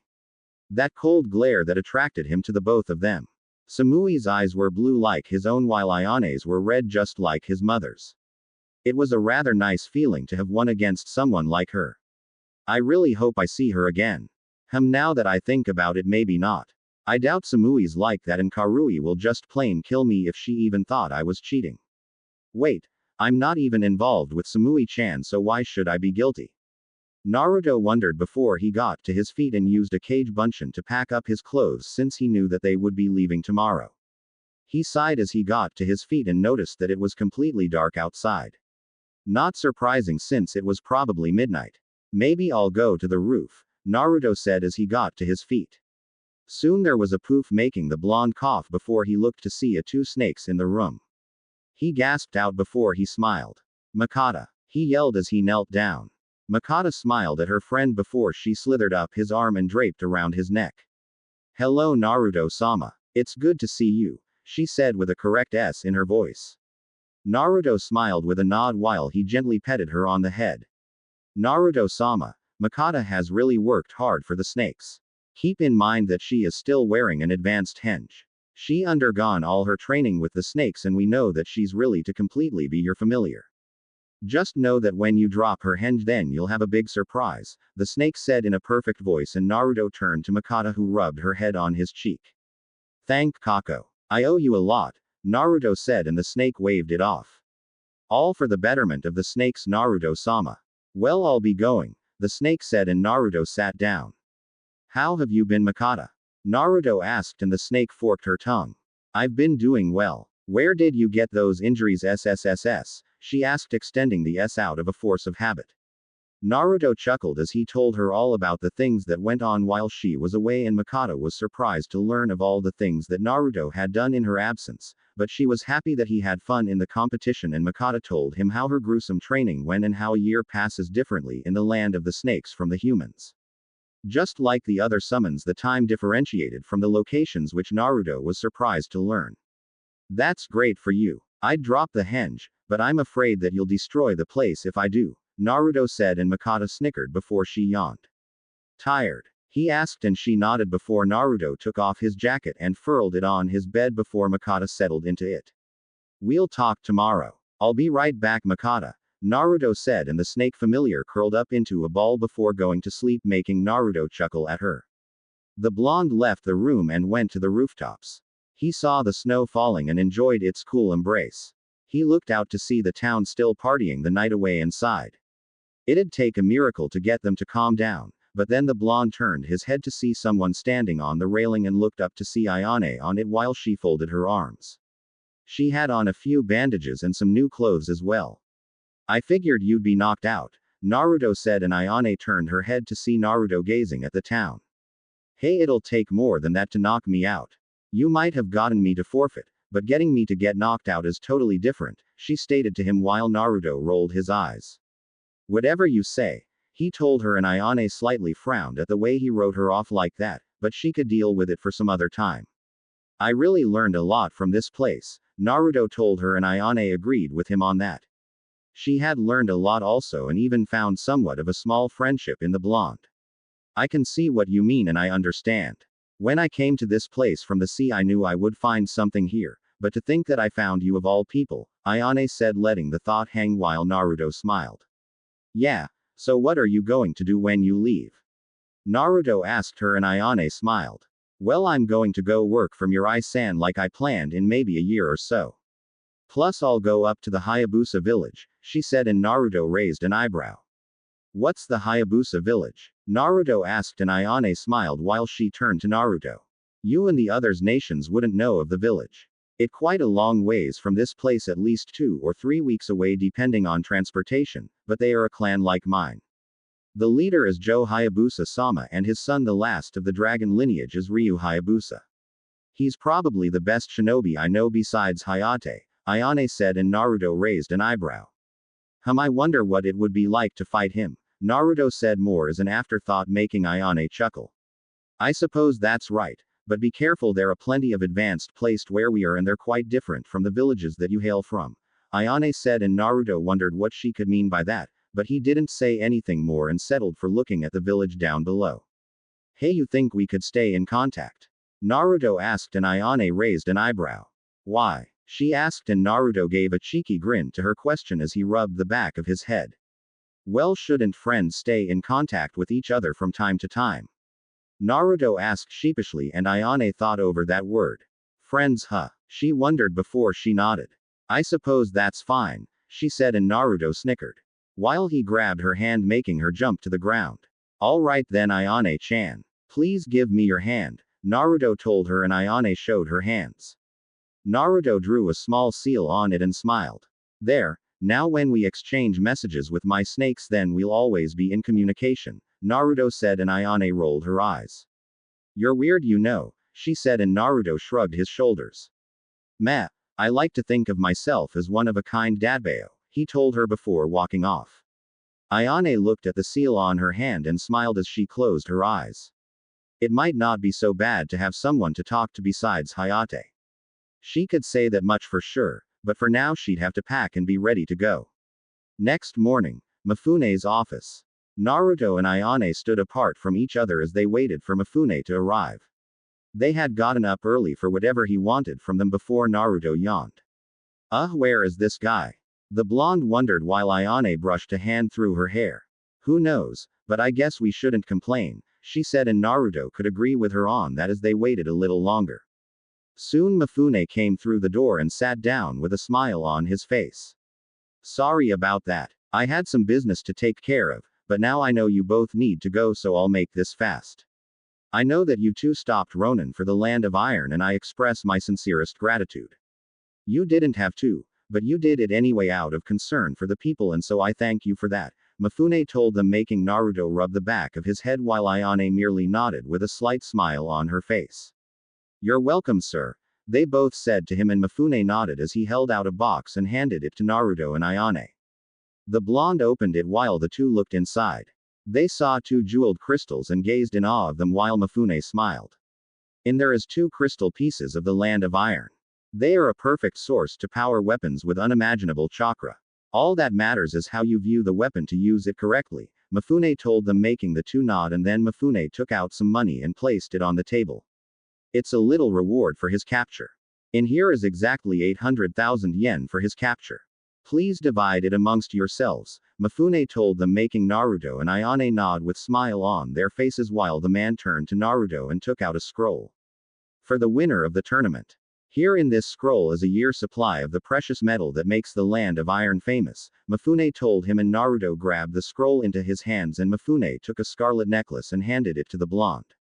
This stone is forged from an ancient smith, and I think it belongs with you. Meanwhile, Miss Ayane will receive this, Mifune said, handing Ayane a sword handle made out of a beautiful leather. It was really hard to get this material where she came from, and the girl was grateful for it. Thank you, Mifune-san, they said to him, and the man stood to his feet. No, thank you both. I hope to know how well you two do in the future. Consider the Land of Iron to be in both your debts, he said, and they quickly left the room. Naruto and Ayane traversed the halls as they spilt the money for Ronin's capture right down the middle. Once that was done, they turned to see Naruto's team waiting for them along with Muramasa. You guys have everything? Naruto asked while Makata slithered around his neck. Boy, they are ready. Just know that the road you walk is tough, Muramasa said to him, and Naruto smiled. Nothing I can't handle, he said while Ayane snickered. Except that ego, she said, and Naruto pouted at her words while they all walked out. Naruto shook Ayane's hand and smiled. Meet you again? He asked, and she smiled. Sure, I'd like that, she said, and the two went in their different directions as Naruto looked at all his stuff that he took from the Land of Iron. He then ran ahead of everyone and smiled. Well, come on guys. We're not getting any younger, and I have a dream to accomplish, Naruto said, smiling like mad while Hinata and Anko ran after him, but Shikamaru rubbed the back of his head. Troublesome, he uttered before running off after them. Meanwhile, Ayane was walking with Muramasa and smiled. It was an experience, Muramasa-san, but I have to go. I hope to see you soon, she said, and the old man nodded. Remember, Ayane, the heart is never wrong. Just keep that in mind, he said, and the girl wondered what he meant before running off while she looked at the wristband on her wrist. I guess I'd better talk to Kasumi one of these days. Man, this is going to be the end of the line for me, Ayane thought as she headed off to her destination while Naruto and the rest of Team 8 left the Land of Iron to go back to Konoha, but no one would forget the experience. Not at all.